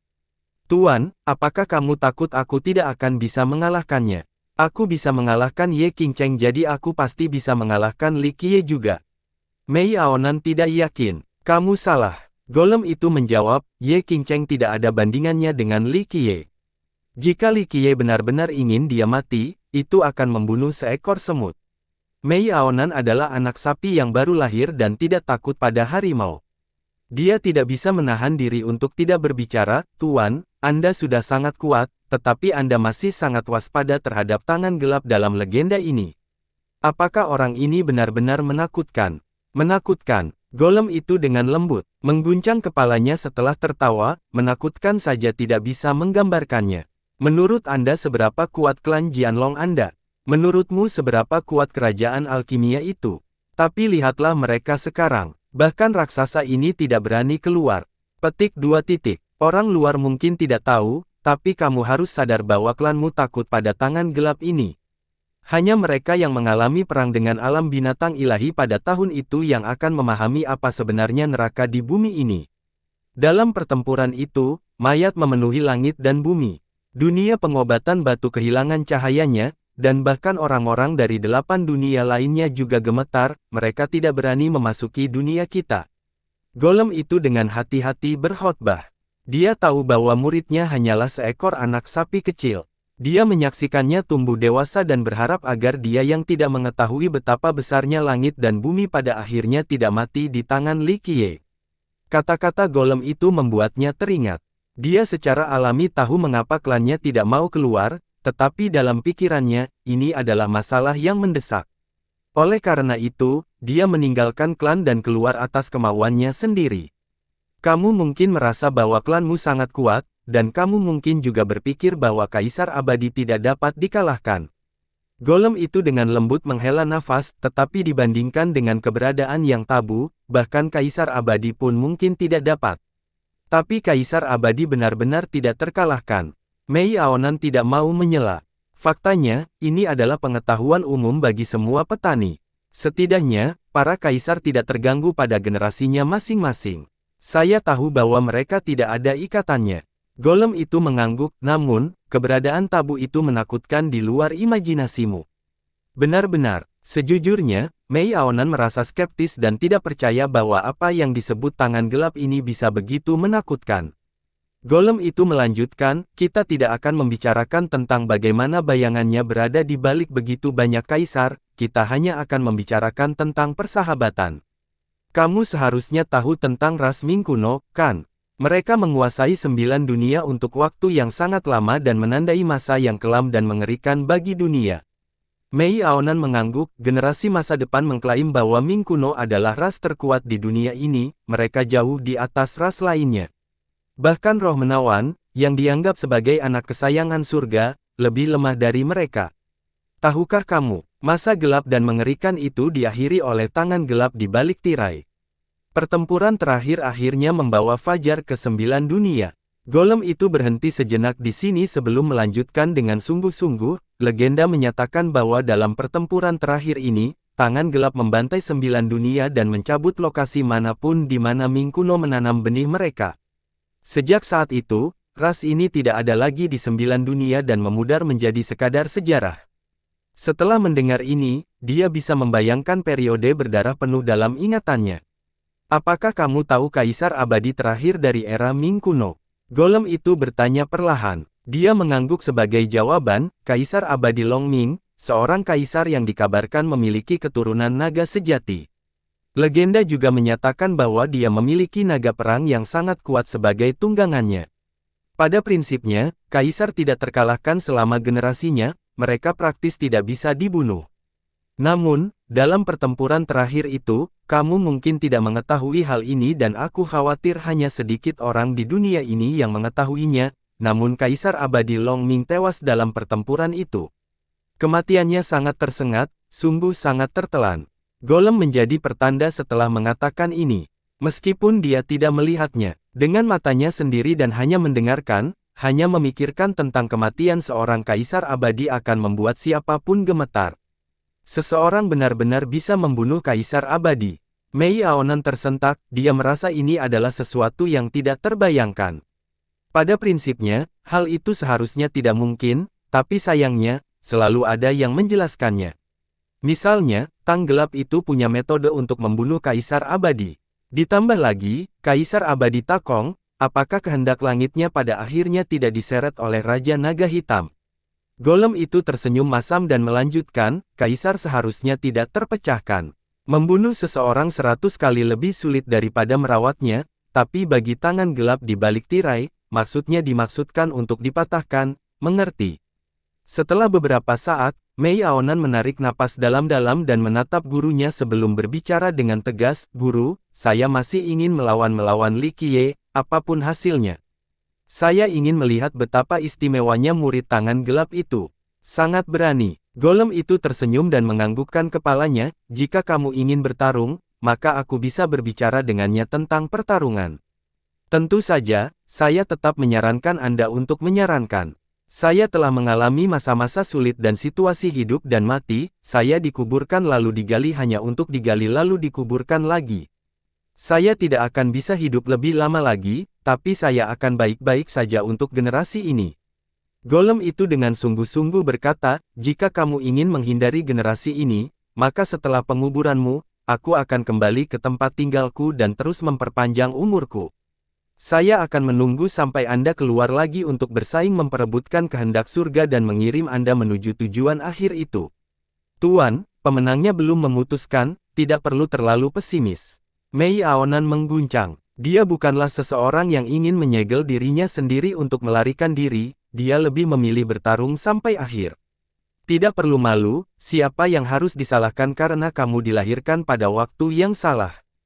Golem itu menghiburnya, "Di masa lalu, ada seorang jenius luar biasa di dunia Kaisar Fana dari Gunung Bambu Misterius. Dia bahkan lebih cemerlang darimu. Sayangnya, dia menemukan keberadaan yang tabu dan akhirnya memilih untuk menghindari generasi itu dengan menyegel dirinya sendiri. Guru, saya tidak akan mempertimbangkan untuk menghindari generasi ini untuk saat ini." Mei Aonan berbicara dengan tegas. Terlepas dari situasi saat ini, dia tetap percaya diri. Apalagi yang bisa dikatakan golem itu? Dia memahami bahwa muridnya bukanlah seseorang yang akan berubah pikiran begitu dia mengambil keputusan. Di Heavenhoof Ravine, Pangeran Gagak Emas sedang duduk di puncak yang menjulang tinggi. Dia berbelanja saat melihat ke langit. Pada saat ini, dia tidak memiliki penampilan yang membayangkan dan sombong seperti biasanya dan malah tampak sedikit bingung. Dia mengalahkan dan melarikan diri dalam pertempuran melawan Jian Wushuang. Baginya, luka fisiknya bisa disembuhkan, namun harga dirinya telah rusak tak bisa diperbaiki lagi dan berserakan di mana-mana. Dia tentu saja bangga karena dia memiliki bakat dan keterampilan. Selain itu, dia juga seorang pekerja keras. Semua faktor ini menjadikannya salah satu jenius paling terkenal di dunia pengobatan batu. Meskipun dia tidak sebanding dengan Ye Qingcheng, dia percaya bahwa dia pasti tidak lebih lemah dari orang lain. Meskipun menyukai Jian Wushuang, dia masih yakin bahwa dia jauh lebih lemah darinya. Selama pertempuran, dia berpikir bahwa dia bisa menggunakan kekuatannya untuk menekannya lalu menduduki dadanya sesudahnya. Burung Phoenix arogan seperti Jian Wushuang pada akhirnya akan diyakinkan oleh kemampuan bela dirinya dan mulai naksir. Dari sana, dia bisa membawanya pulang. Dengan kata lain, selama dia bersedia meluangkan waktu dan berusaha, dia akan mampu memenangkan hati wanita itu. Hanya masalah waktu saja dia mampu melakukannya. Namun, dia tidak mengira akan menderita kekalahan total dalam duel mereka sebelum memaksa melarikan diri. Dari awal sampai akhir, dia bahkan tidak menggunakan hukum kaisar dari klan Jian. Ini merupakan pukulan berat bagi harga dirinya, menyebabkan dia tidak lagi memiliki wajah untuk bertemu orang lain. Malam itu sangat indah di puncak-puncak ini. Sementara sang pangeran terus duduk di sana dengan membayangkan, tubuh sesosok cantik mendekat. Miao Chan yang lembutlah yang tetap mulia dan anggun seperti biasanya. Dia benar-benar cantik yang berbudi luhur dan bijaksana. Setelah tiba, dia dengan lembut menatap sang pangeran sebelum perlahan duduk di dekatnya. Sang pangeran hanya melihat ke langit, tidak melihat ke arah Miao Chan sekalipun. Dia tidak dapat mengingat kembali pikirannya untuk sementara waktu. Adik laki-laki, menang dan kalah adalah kejadian biasa bagi seorang yang berkuasa, tidak perlu khawatir. Miao Chan dengan lembut menghela nafas setelah melihat adik laki-lakinya yang sedih, bahkan kaisar yang paling cemerlang dan tak terkalahkan pun telah kalah ketika mereka masih muda. Misalnya, Kaisar Abadi Takong telah kalah berkali-kali dalam hidupnya. Mu Saodi dan Dewa Naga Batu telah mengalahkannya sebelumnya. Namun pada akhirnya, kekalahan tersebut tidak ada artinya. Ketika Anda berdiri di puncak sebagai seorang kaisar untuk melihat kembali tahun-tahun kekalahan dan dosa, bukankah Anda berpikir bahwa itu hanyalah bagian dari mengembangkan diri Anda sendiri? Bakat paling cemerlang membutuhkan pengalaman dan kehalusan. Seseorang hanya bisa sukses setelah mengalami kegagalan. Hanya dengan hati yang berdoa batu, untuk tidak pernah takut kalah dan terus menghadapi pertempuran, hanya seseorang dengan sikap tak henti-hentinya yang mampu tertawa terakhir dan menjadi kaisar abadi yang luar biasa. Miao Chan menghiburnya seperti kakak perempuan. Dia selalu lembut dan penuh perhatian seperti ini. Dapat dikatakan bahwa dia telah membayar banyak demi sang pangeran. Namun, sang pangeran tidak pernah menyukai dan bahkan berusaha menghindarinya. Pangeran terus menatap ke langit seolah dia tidak mendengarnya. Miao Chan memandangnya dan merasa sedih di dalam hatinya, tetapi dia terus menghiburnya, meskipun kamu kalah kali ini, kamu masih memiliki kemampuan untuk melawan. Bakat Anda tidak perlu berdiskusi lagi, dan Anda kalah hanya karena Anda tidak mempersiapkan diri dengan baik. Ambil senjata takdir sebenarnya Patriark Jin Si lain kali dan gunakan dengan dua senimu. Kekuatan Anda kemudian akan meningkat beberapa level, pada saat itu, tidak akan sulit untuk mengalahkan Jian Wushuang. Apapun kesempatannya, dia akan mengembangkan rencana untuk melindungi dan mendukungnya. Jika kakak ingin bertarung lagi, aku akan meminta izin kepada para tetua untuk memanggil senjata sejati Patriark Jin Si untuk menghendaki, kata Miao Chan kepada pangeran. Kukup, pangeran yang kebingungan itu dengan marah berteriak pada saat ini, saya bukan anak kecil, saya tidak membutuhkan Anda untuk membuat keputusan untuk saya. Teriakannya mengejutkan Miao Chan terdiam. Dia tidak mendapat tanggapan. Saya tidak butuh bantuan atau belas kasihan Anda. Sang pangeran sangat emosional ketika dia meninggikan suaranya, hal-hal yang saya inginkan selalu diperoleh dengan kemampuan saya sendiri. Posisi sebagai keturunan utama sekaligus senjata pemerintahan. Saya tidak membutuhkan bantuan atau konsesi Anda untuk mendapatkan semua yang saya peroleh hari ini. Jangan berpikir bahwa hanya karena Anda memberi saya posisi keturunan maka saya akan berhutang budi kepada Anda selama sisa hidup saya.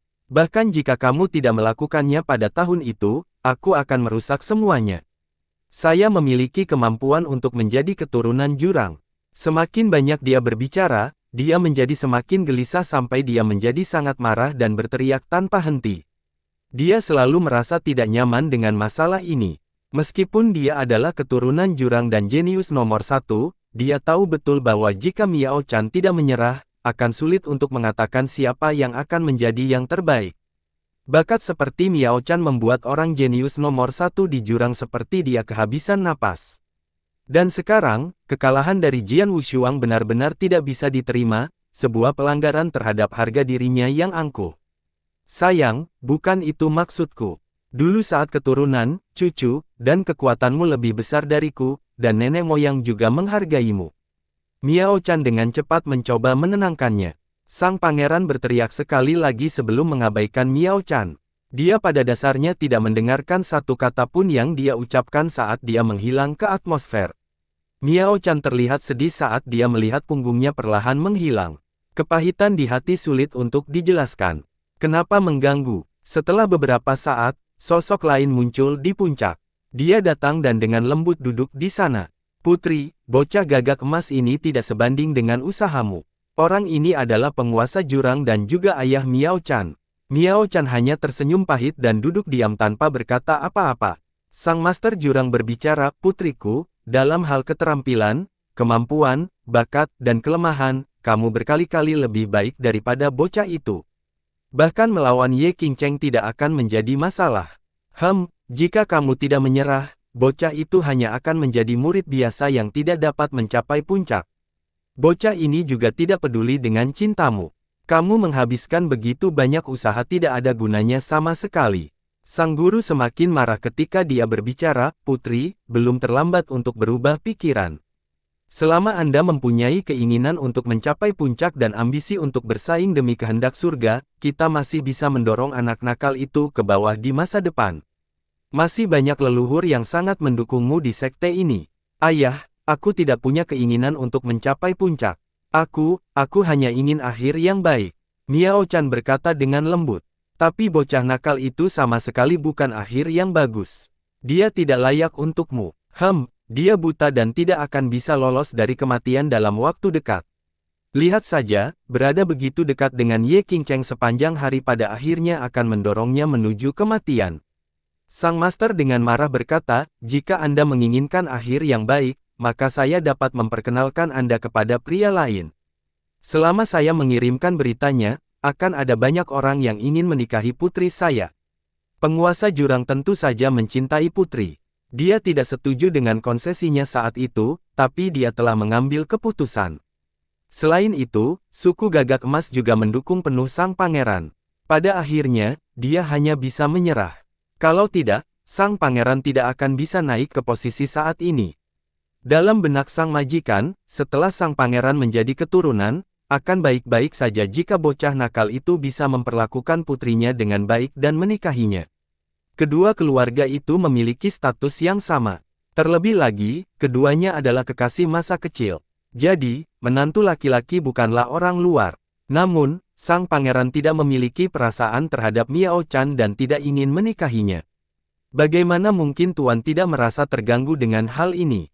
Ayah, aku bukanlah suatu komoditas. Miao Chan tidak bisa menahan diri untuk tidak menjawab. Putriku, aku tahu. Sang master menjawab, namun, tindakanmu tidak sepadan.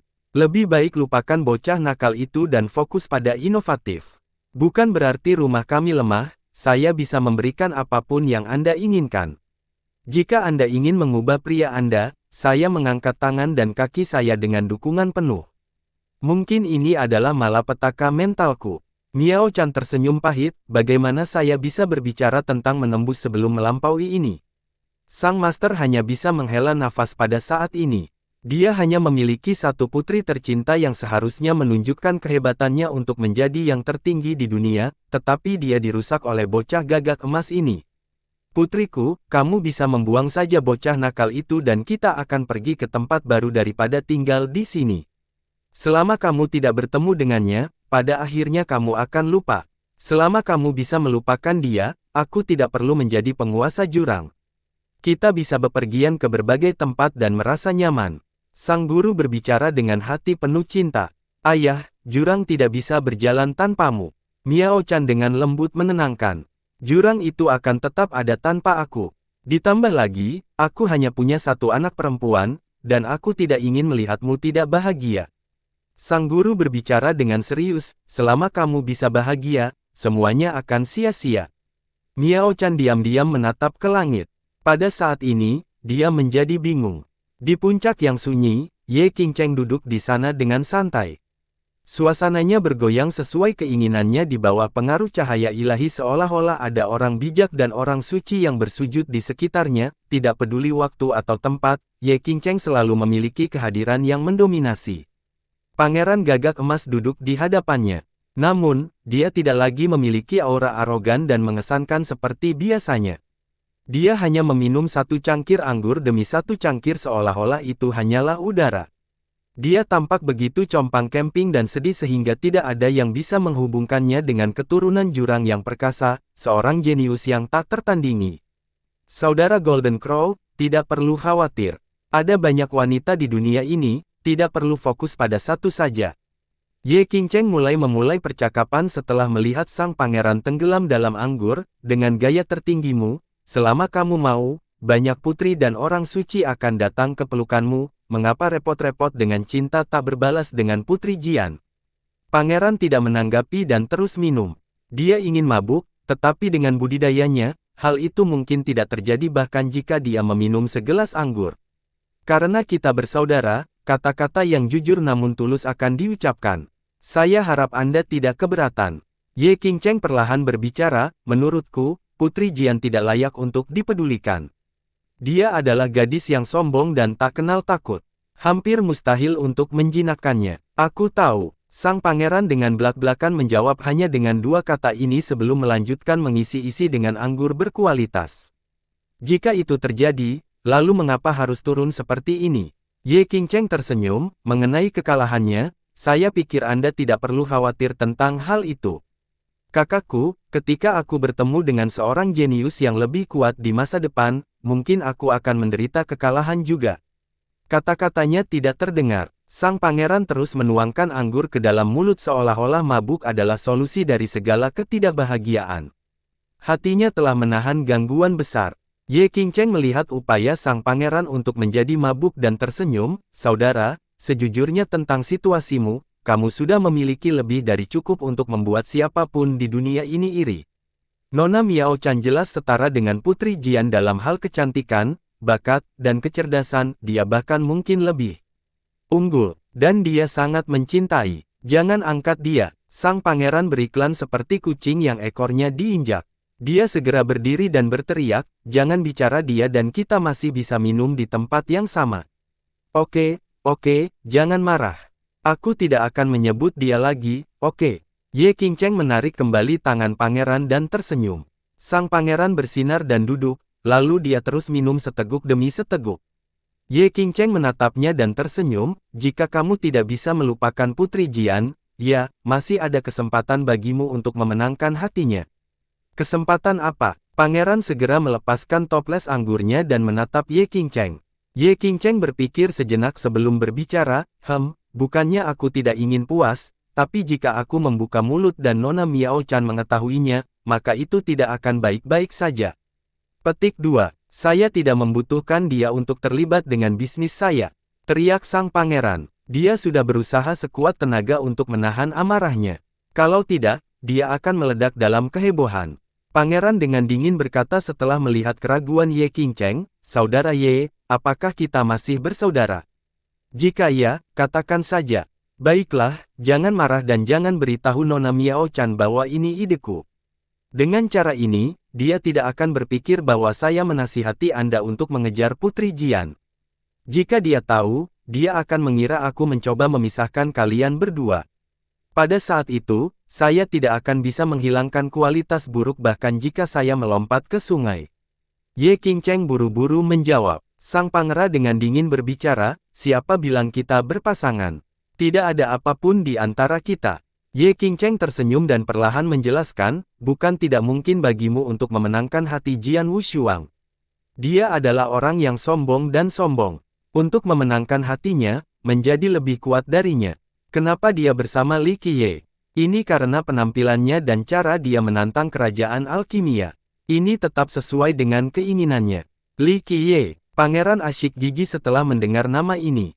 Membayangkan Li Qiye bersama dengan Jian Wushuang saja sudah membuatnya marah karena cemburu. Memenangkan isi hati sangatlah sederhana. Pertama, kalahkan Li Qiye. Kedua, bunuh Li Qiye. Ini untuk memecahkan ilusi tak terpecahkannya di dalam hatinya dan juga untuk mengakhiri rasa sukanya. Ye Qingcheng menjelaskan. Pangeran terdiam setelah mendengar ini. Saudara Golden Crow, janganlah meremehkan diri sendiri dan melebih-lebihkan musuh. Ye Qingcheng menyemangati, faktanya, Anda telah menggabungkan seni dari dua rumah yang berbeda dan menguasai keduanya. Bahkan aku mungkin tidak bisa menahanmu. Kekalahanmu kali ini hanya karena terlalu percaya diri. Jika Anda mencoba lagi dengan persiapan yang cukup, tidak ada yang bisa menghentikan Anda. Sang pangeran memang sedang memikirkan hal ini. Kekalahan yang dideritanya di tangan Jian Wushuang memang membuat kepercayaan dirinya amburadul, memenuhi hatinya dengan keraguan. Sayang, aku berpikir saja. Kerugian Anda pasti karena kurangnya persiapan. Kamu bahkan tidak membawa senjata permusuhan, jadi kamu melawan Putri Jian dengan tangan kosong. Tentu saja Anda berada dalam posisi yang dirugikan. Ye Qingcheng menghibur dan menyemangatinya. Itu benar, mata sang pangeran berbinar di bawah pengaruh alkohol dan dukungan Ye Qingcheng. Ye Qingcheng melanjutkan, kamu telah menyelesaikan seni tertinggi Kaisar Abadi Jin Si lalu menggabungkannya dengan teknik klanmu sendiri. Menurut pendapatku, jika kamu membawa senjata sejati Kaisar Abadi Jin Si dan menggunakannya dengan seni kaisarmu, lalu siapa yang bisa menghentikan kekuatanmu? Aku pastinya tidak akan menjadi tandinganmu ketika senjata itu ada di tanganmu. Ye Qingcheng dengan cerdas menunjukkan. Mata sang pangeran yang berdengung menjadi semakin cerah. Pada titik ini, tubuhnya sekali lagi memancarkan sinar matahari. Faktanya, metode Ye Qingcheng tidak berbeda dengan metode Miao Chan, tetapi pangeran sama sekali tidak mau mendengarkan Miao Chan. Jika saudara dapat membujuk leluhur dari sekte Anda dan mengambil senjata kaisar yang sebenarnya, maka dengan persiapan yang memadai, akan menjadi permainan anak-anak untuk membunuh. Ye Qingcheng menasihati, pada saat kematiannya, Putri Jian akan sedih dan rentan. Lalu jika Anda menunjukkan diri Anda secara positif dan menaklukkannya, bukankah itu berarti membunuh dua burung dengan satu batu? Untuk gadis sombong seperti dia, semakin kuat dan mendominasi dirimu, dia akan semakin menyukaimu. Begitu pangeran mulai mendengarkan dengan ama, Ye Qingcheng berhasil menyihirnya. Sang pangeran bergaul dan dengan penuh kebencian berkata, kakek tua Miao itu tidak akan membiarkanku memanggil harta karun kerajaan yang sebenarnya. Baru-baru ini, pemilik jurang merasa kesal padanya. Menurutnya, tuan itu sengaja mempersatukannya, sang master takut dia akan menjadi master jurang di masa depan dan mencuri kekuatan darinya. Ia juga percaya bahwa sang penguasa jurang tidak akan bersedia turun tahta. Ini sama sekali bukan masalah. Ye Qingcheng tersenyum, selama Anda melakukan percakapan yang baik dengan Nona Miao Chan, pengaruhnya di jurang pasti akan membuat para tetua dan leluhur mendengarkan sarannya.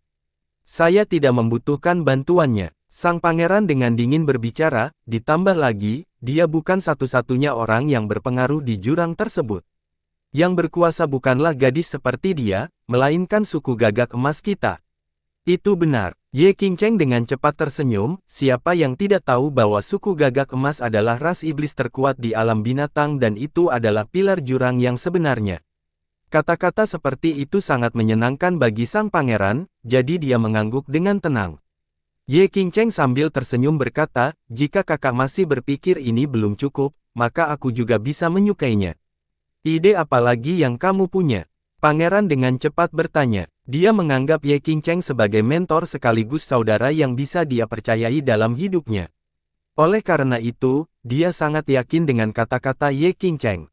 Ye Qingcheng menjawab, asal mula suku gagak emas berasal dari api matahari yang dimurnikan. Secara kebetulan, saya memiliki rahasia hukum yang dapat memicu kebakaran ini. Jika Anda menggunakannya, itu akan menggandakan potensi tersembunyi Anda atau bahkan meningkatkannya 10 kali lipat. Pada saat itu, bahkan jika Li Qiye jauh lebih kuat, dia masih berjalan menuju kematian. Ini terasa tidak benar. Bagaimana rahasia hukum kerajaan tepi batu bisa diberikan kepada orang luar? Pangeran menggelengkan kepalanya. Ye Qingcheng tersenyum, kakak salah paham denganku. Saya menemukan hukum rahasia ini secara kebetulan sehingga bukan milik kerajaan saya. Kamu dan aku adalah saudara, jadi kenapa kamu begitu pendiam? Selama itu membunuh Li Qiye, aku akan mendukungmu sepenuhnya. Satu hukum rahasia bukanlah apa-apa. Saudara Ye menunjukkan begitu banyak cinta. Saya tidak punya kata-kata untuk mengungkapkan rasa terima kasih saya. Beritahu saya apa yang bisa saya lakukan di masa depan jika Anda membutuhkan bantuan saya. Pangeran berkata dengan penuh terima kasih.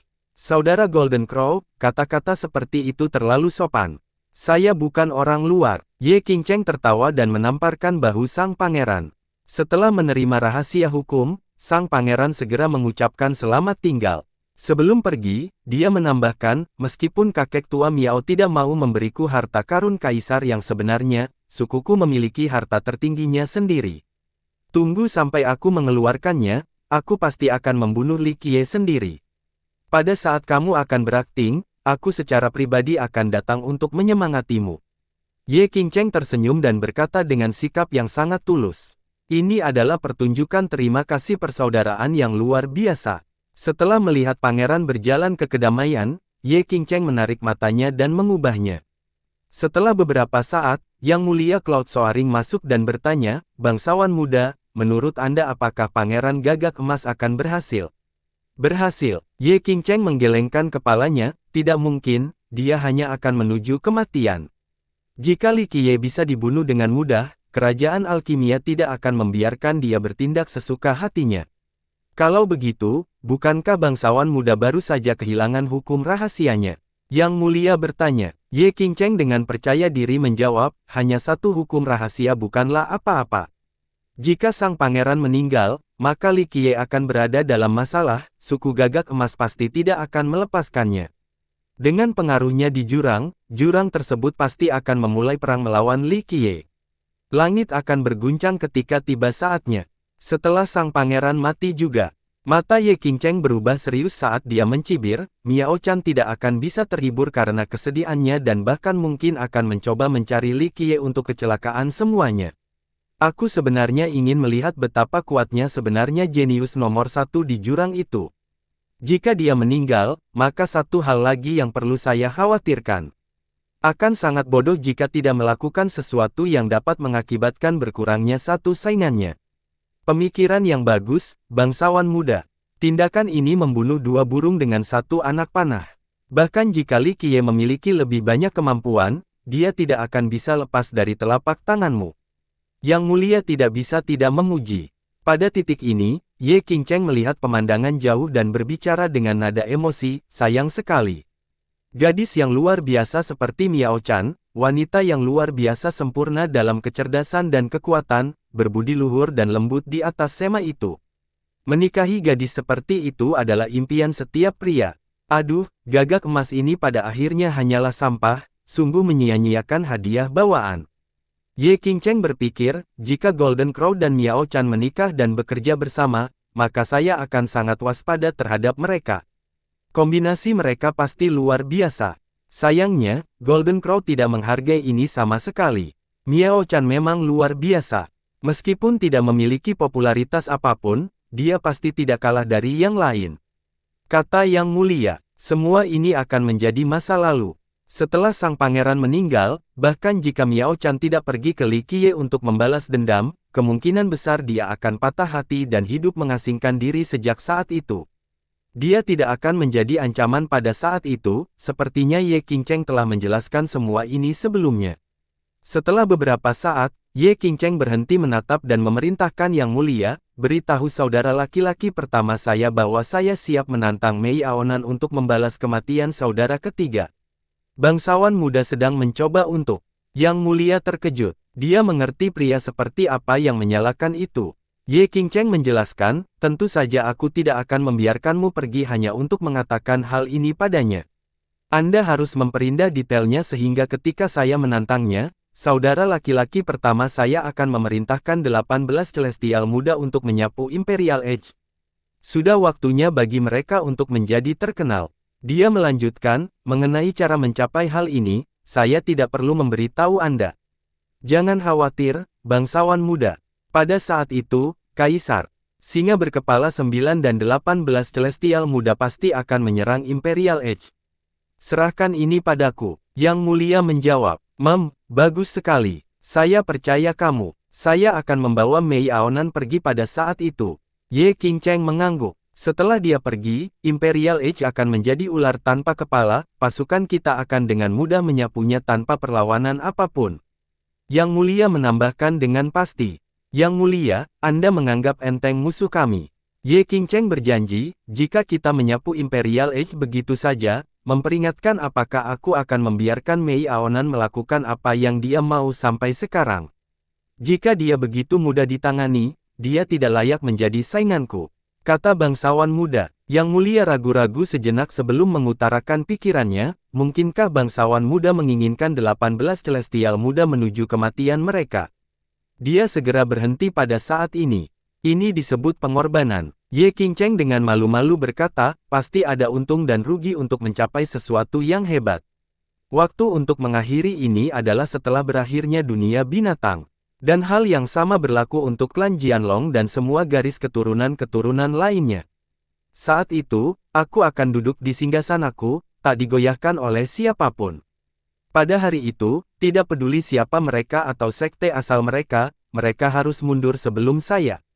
Tidak ada yang bisa menghalangi jalanku untuk menjadi kaisar abadi. Matanya berubah galak setelah menyatakan ambisinya. Saya mengerti. Mata yang mulia berbinar, jadi bisa dikatakan, jika 18 celestial muda mati di tepi kekaisaran, maka 18 kekuatan besar dan garis keturunan kerajaan tidak akan membiarkan hal ini berlalu. Kita bisa menyalahkan klan Jianlong. Pada saat itu, bangsawan muda dapat mengibarkan panji Anda dan memperkuat kekuatan ini untuk melawan klan Jianlong. Yang Mulia, visi strategi Anda sejalan dengan visi saya. Namun, Anda masih melewatkan sesuatu. Ye Qingcheng tersenyum, ini hanyalah salah satu tujuan sebenarnya adalah untuk menguji keuntungan klan Jianlong.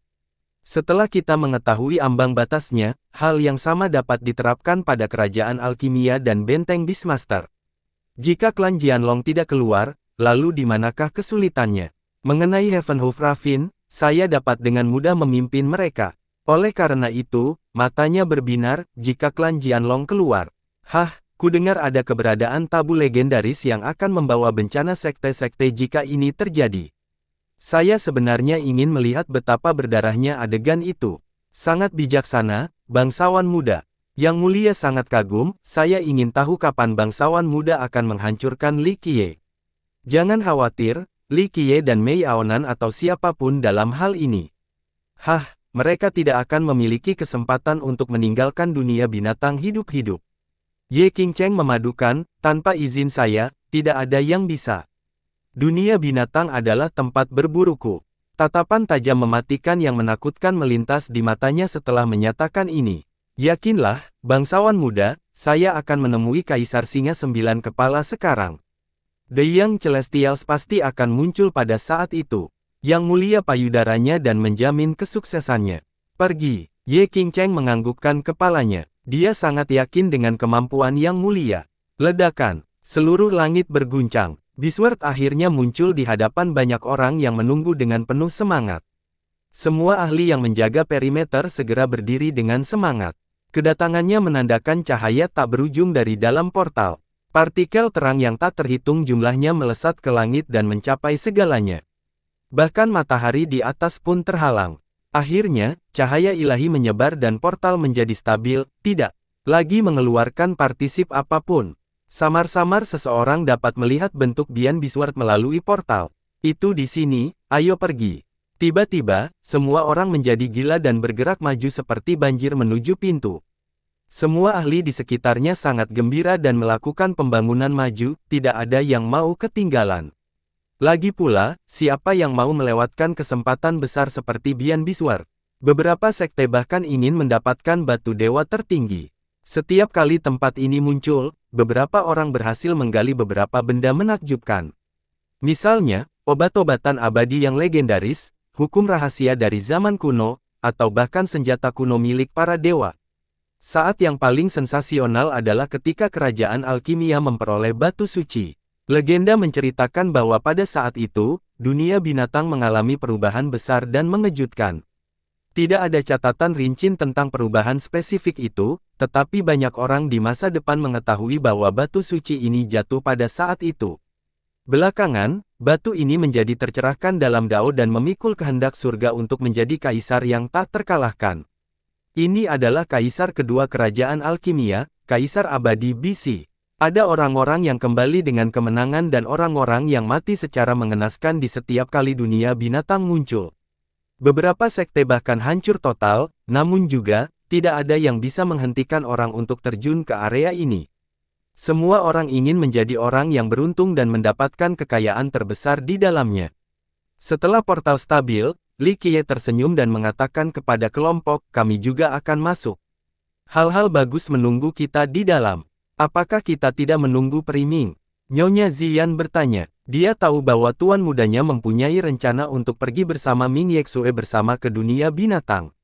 Kami akan masuk dulu. Aku akan membawa kalian ke beberapa tempat. Sedangkan untuk Yexue, saya akan membawanya ke kota Bian setelah membuat pengaturan untuk semua orang.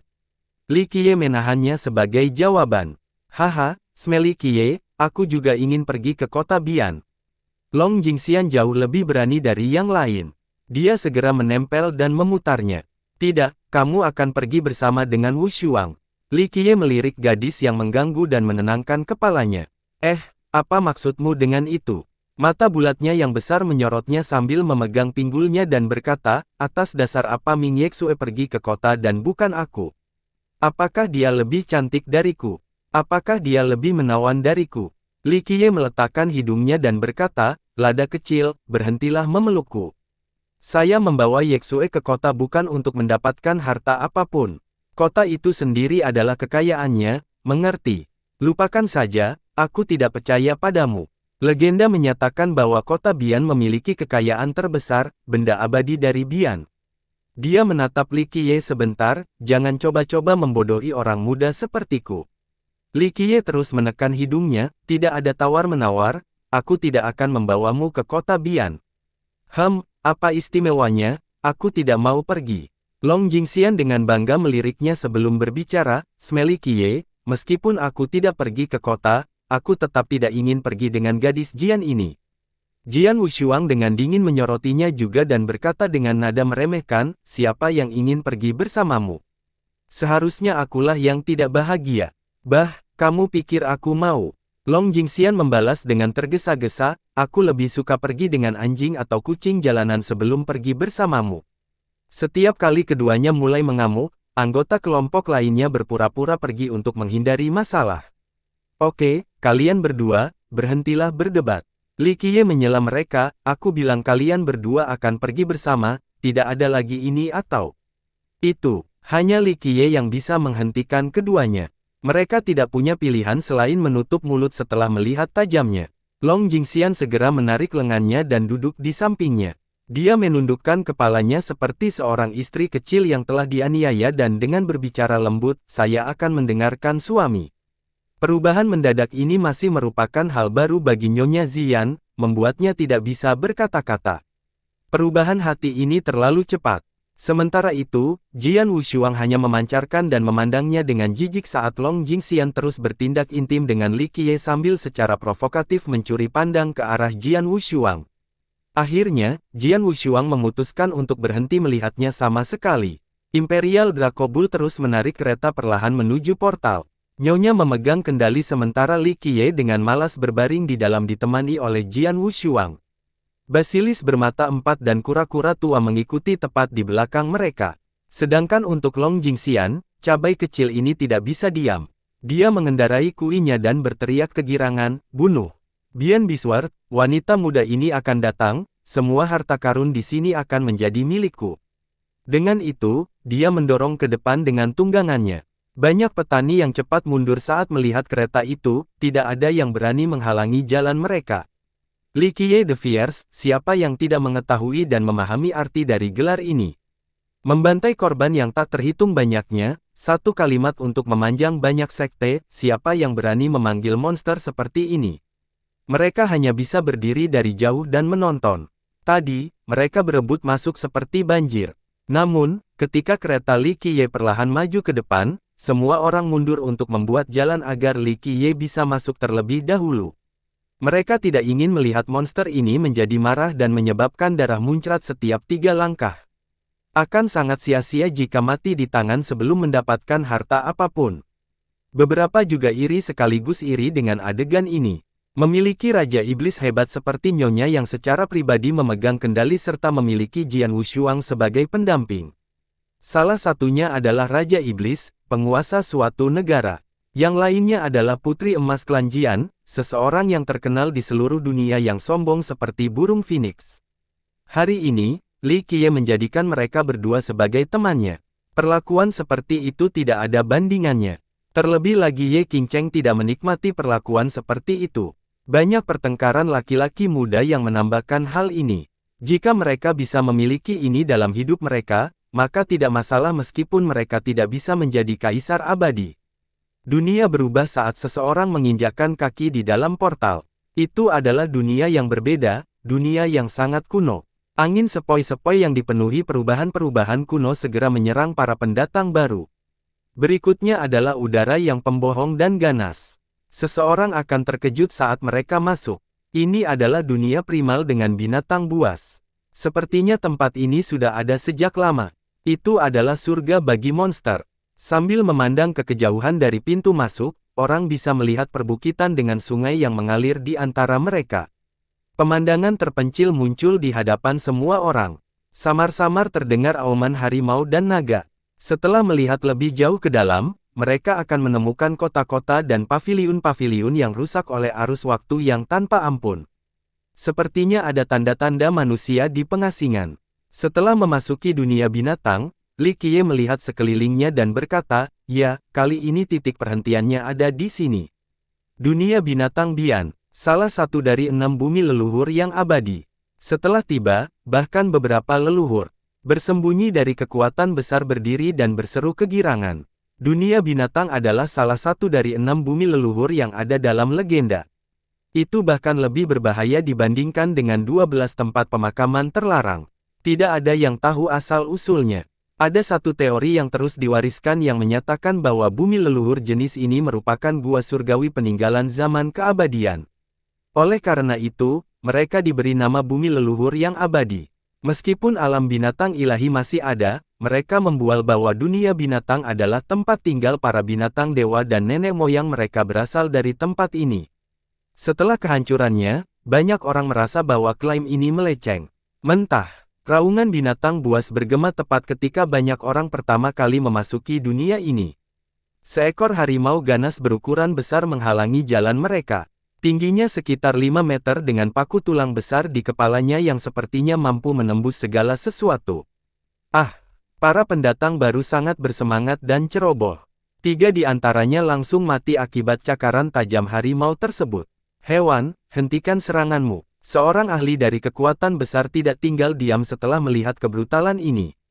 Dia mengeluarkan harta karunnya yang memancar dan mengaktifkan hukum yang kuat lalu membunuh harimau ini hanya dalam beberapa gerakan. Menabrak, harimau besar itu jatuh ke tanah. Seseorang dapat mendengar suara mendengung tak lama kemudian. Sepertinya tubuhnya sedang berubah. Sebelumnya, jelas-jelas seekor harimau, tetapi sekarang, itu adalah kumpulan lumpur berbentuk harimau yang sama. Mengapa itu kembali menjadi lumpur? Banyak orang yang terkejut dengan pemandangan ini, apakah ini ajaib? Tidak, bukan itu masalahnya. Dalam gulungan kuno dari dinastiku, dikatakan bahwa dunia binatang memiliki binatang buas yang tidak terhitung jumlahnya dan keberadaan kuat yang melindungi desa dan kota. Binatang buas ini terbentuk dari lumpur dan batu, bukannya memiliki tubuh daging dan darah. Seorang raja tua komprehensif. Seorang junior yang tidak berpengalaman dengan rasa ingin tahu bertanya, apakah karena sudah lama tidak ada orang di sini sehingga lumpur dan batu berubah menjadi setan? Tidak. Tokoh besar itu menjelaskan, ini bukanlah peningkatan setan, mereka sudah memiliki bentuk seperti itu. Legenda mengatakan bahwa Bian Bisward memiliki kekuatan binatang dewa. Kekuatan ini melindungi tempat ini dan juga mengubah lumpur dan batu menjadi binatang buas untuk memenuhi tujuan ini. Tentu saja ini hanya spekulasi. Siapa yang tahu apakah itu benar atau tidak? Cari harta karunnya, peluang besar menanti kita di sini. Seorang tetangga tidak bisa menahan diri untuk tidak berteriak sebelum dia bergerak maju. Yang lainnya mengikuti seperti lebah meninggalkan sarangnya. Mereka tidak pergi terlalu jauh sebelum seseorang melihat sebuah desa di kejauhan. Banyak yang berhenti saat melihatnya. Desa ini tenang dengan banyak bangunan berdesain kuno seolah-olah didirikan pada zaman kuno. Namun, meski usianya sudah lanjut, mereka tetap berdiri kokoh tanpa menunjukkan tanda-tanda degradasi. Kerumunan mulai memiliki ilusi bahwa mereka sedang berjalan ke dunia fana dan secara kebetulan menemukan desa secara acak. Namun, ini bukanlah sebuah desa di dunia fana. Tempat sepi tanpa suara atau tanda-tanda kehidupan ini menciptakan suasana yang cukup mencekam. Para penggarap berhenti dan saling memandang dengan ketakutan. Beberapa orang yang lebih pengecut merasa takut, desa yang kosong ini membuat mereka sangat tidak nyaman. Seseorang bertanya dengan skeptis, disinilah kita seharusnya menemukan harta dan kekayaan. Dalam sekejap, banyak orang menjadi tidak paham dengan situasinya, terutama sekte dan negara yang paling lemah. Mereka memiliki pengetahuan terbatas tentang dunia binatang dan langsung bergegas ke sini setelah mengetahui kemunculannya. Iya, menurut tulisan, semua rejeki di tempat ini ada di beberapa bangunan terpilih. Jika Anda bisa masuk ke dalam, maka Anda akan memiliki kesempatan untuk mendapatkannya.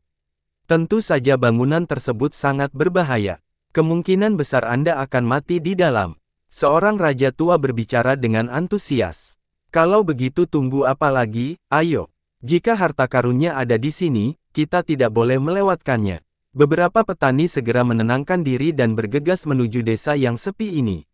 Pakar lain juga tidak ingin melewatkan kesempatan langka ini, jadi mereka segera menyusul. Semua ahli rakus ini menginginkan harta karun di dalamnya. Bang! Sebuah tinju raksasa muncul entah dari mana. Gelombang pertama para pembudidaya yang bergegas ke desa bahkan tidak sempat berteriak sebelum dihancurkan menjadi bubur. Bang, bang, bang. Bumi berguncang. Seekor monyet batu raksasa memanjat keluar dari tanah di dalam desa dan segera melepaskan tinju untuk membunuh semua penyerbu ini. Mati. Tentu saja, gelombang kultivator yang masuk tidak bisa mundur. Mereka berteriak dan menerjang monyet itu. Hanya dalam sepersekian detik, sinar dari harta karun melonjak ke langit seiring dengan banyaknya hukum yang dikeluarkan. Pada akhirnya serangan kombinasi mereka mampu membunuh monyet batu tersebut dan mereka berhasil menyerbu ke dalam desa. Harta karunku, aku datang. Seorang penggarap segera bergegas menuju sebuah rumah di dalam desa. Ledakan. Dia menggedor pintu tetapi dia tidak bisa membukanya. Seolah-olah pintu ini mampu menghentikan semua orang luar untuk mengganggu. Membuka. Namun, salah satu dari mereka tidak menyerah dan mengaktifkan hukum meritnya untuk melancarkan rentetan serangan ke pintu ini. Sayangnya, betapapun kuatnya harta karunnya, mereka tidak dapat menyentuh pintunya. Seorang tetua dari sektenya berteriak, bodoh, rasakan, rasakan, dan pahami transformasi hukum di dalam gedung ini. Penatua meletakkan tangannya di pintu ketika gelombang hukum universal memasuki pintu seperti air mengalir. Setelah beberapa saat, pintu tidak terkunci dan dibuka dengan suara klak. Tetua ini melompat masuk tanpa ragu-ragu. Yang lain mencoba mengikuti, tetapi mereka dihadang tepat di ambang pintu. Orang lain dengan cepat meniru tindakan orang tua itu. Mereka juga menuangkan hukum universal mereka ke dalam pintu. Benar saja, tidak lama kemudian, banyak di antaranya yang sukses. Lebih banyak suara klik terdengar saat pintu terbuka saat mereka bergegas masuk. Ada juga yang gagal membuka pintu apapun setelah berbagai upaya. Orang-orang ini hanya mendengus dan pergi untuk mencoba di rumah lain. Ah! Jeritan terdengar tidak lama setelah beberapa penggarap memasuki gedung tersebut, tidak ada yang tahu apa yang mereka temui di dalam, tidak ada seorang pun yang keluar dari pintu ini sambil berteriak setelah sekian lama, jadi semua orang yakin bahwa penyusup ini telah mati di dalam. Bersambung.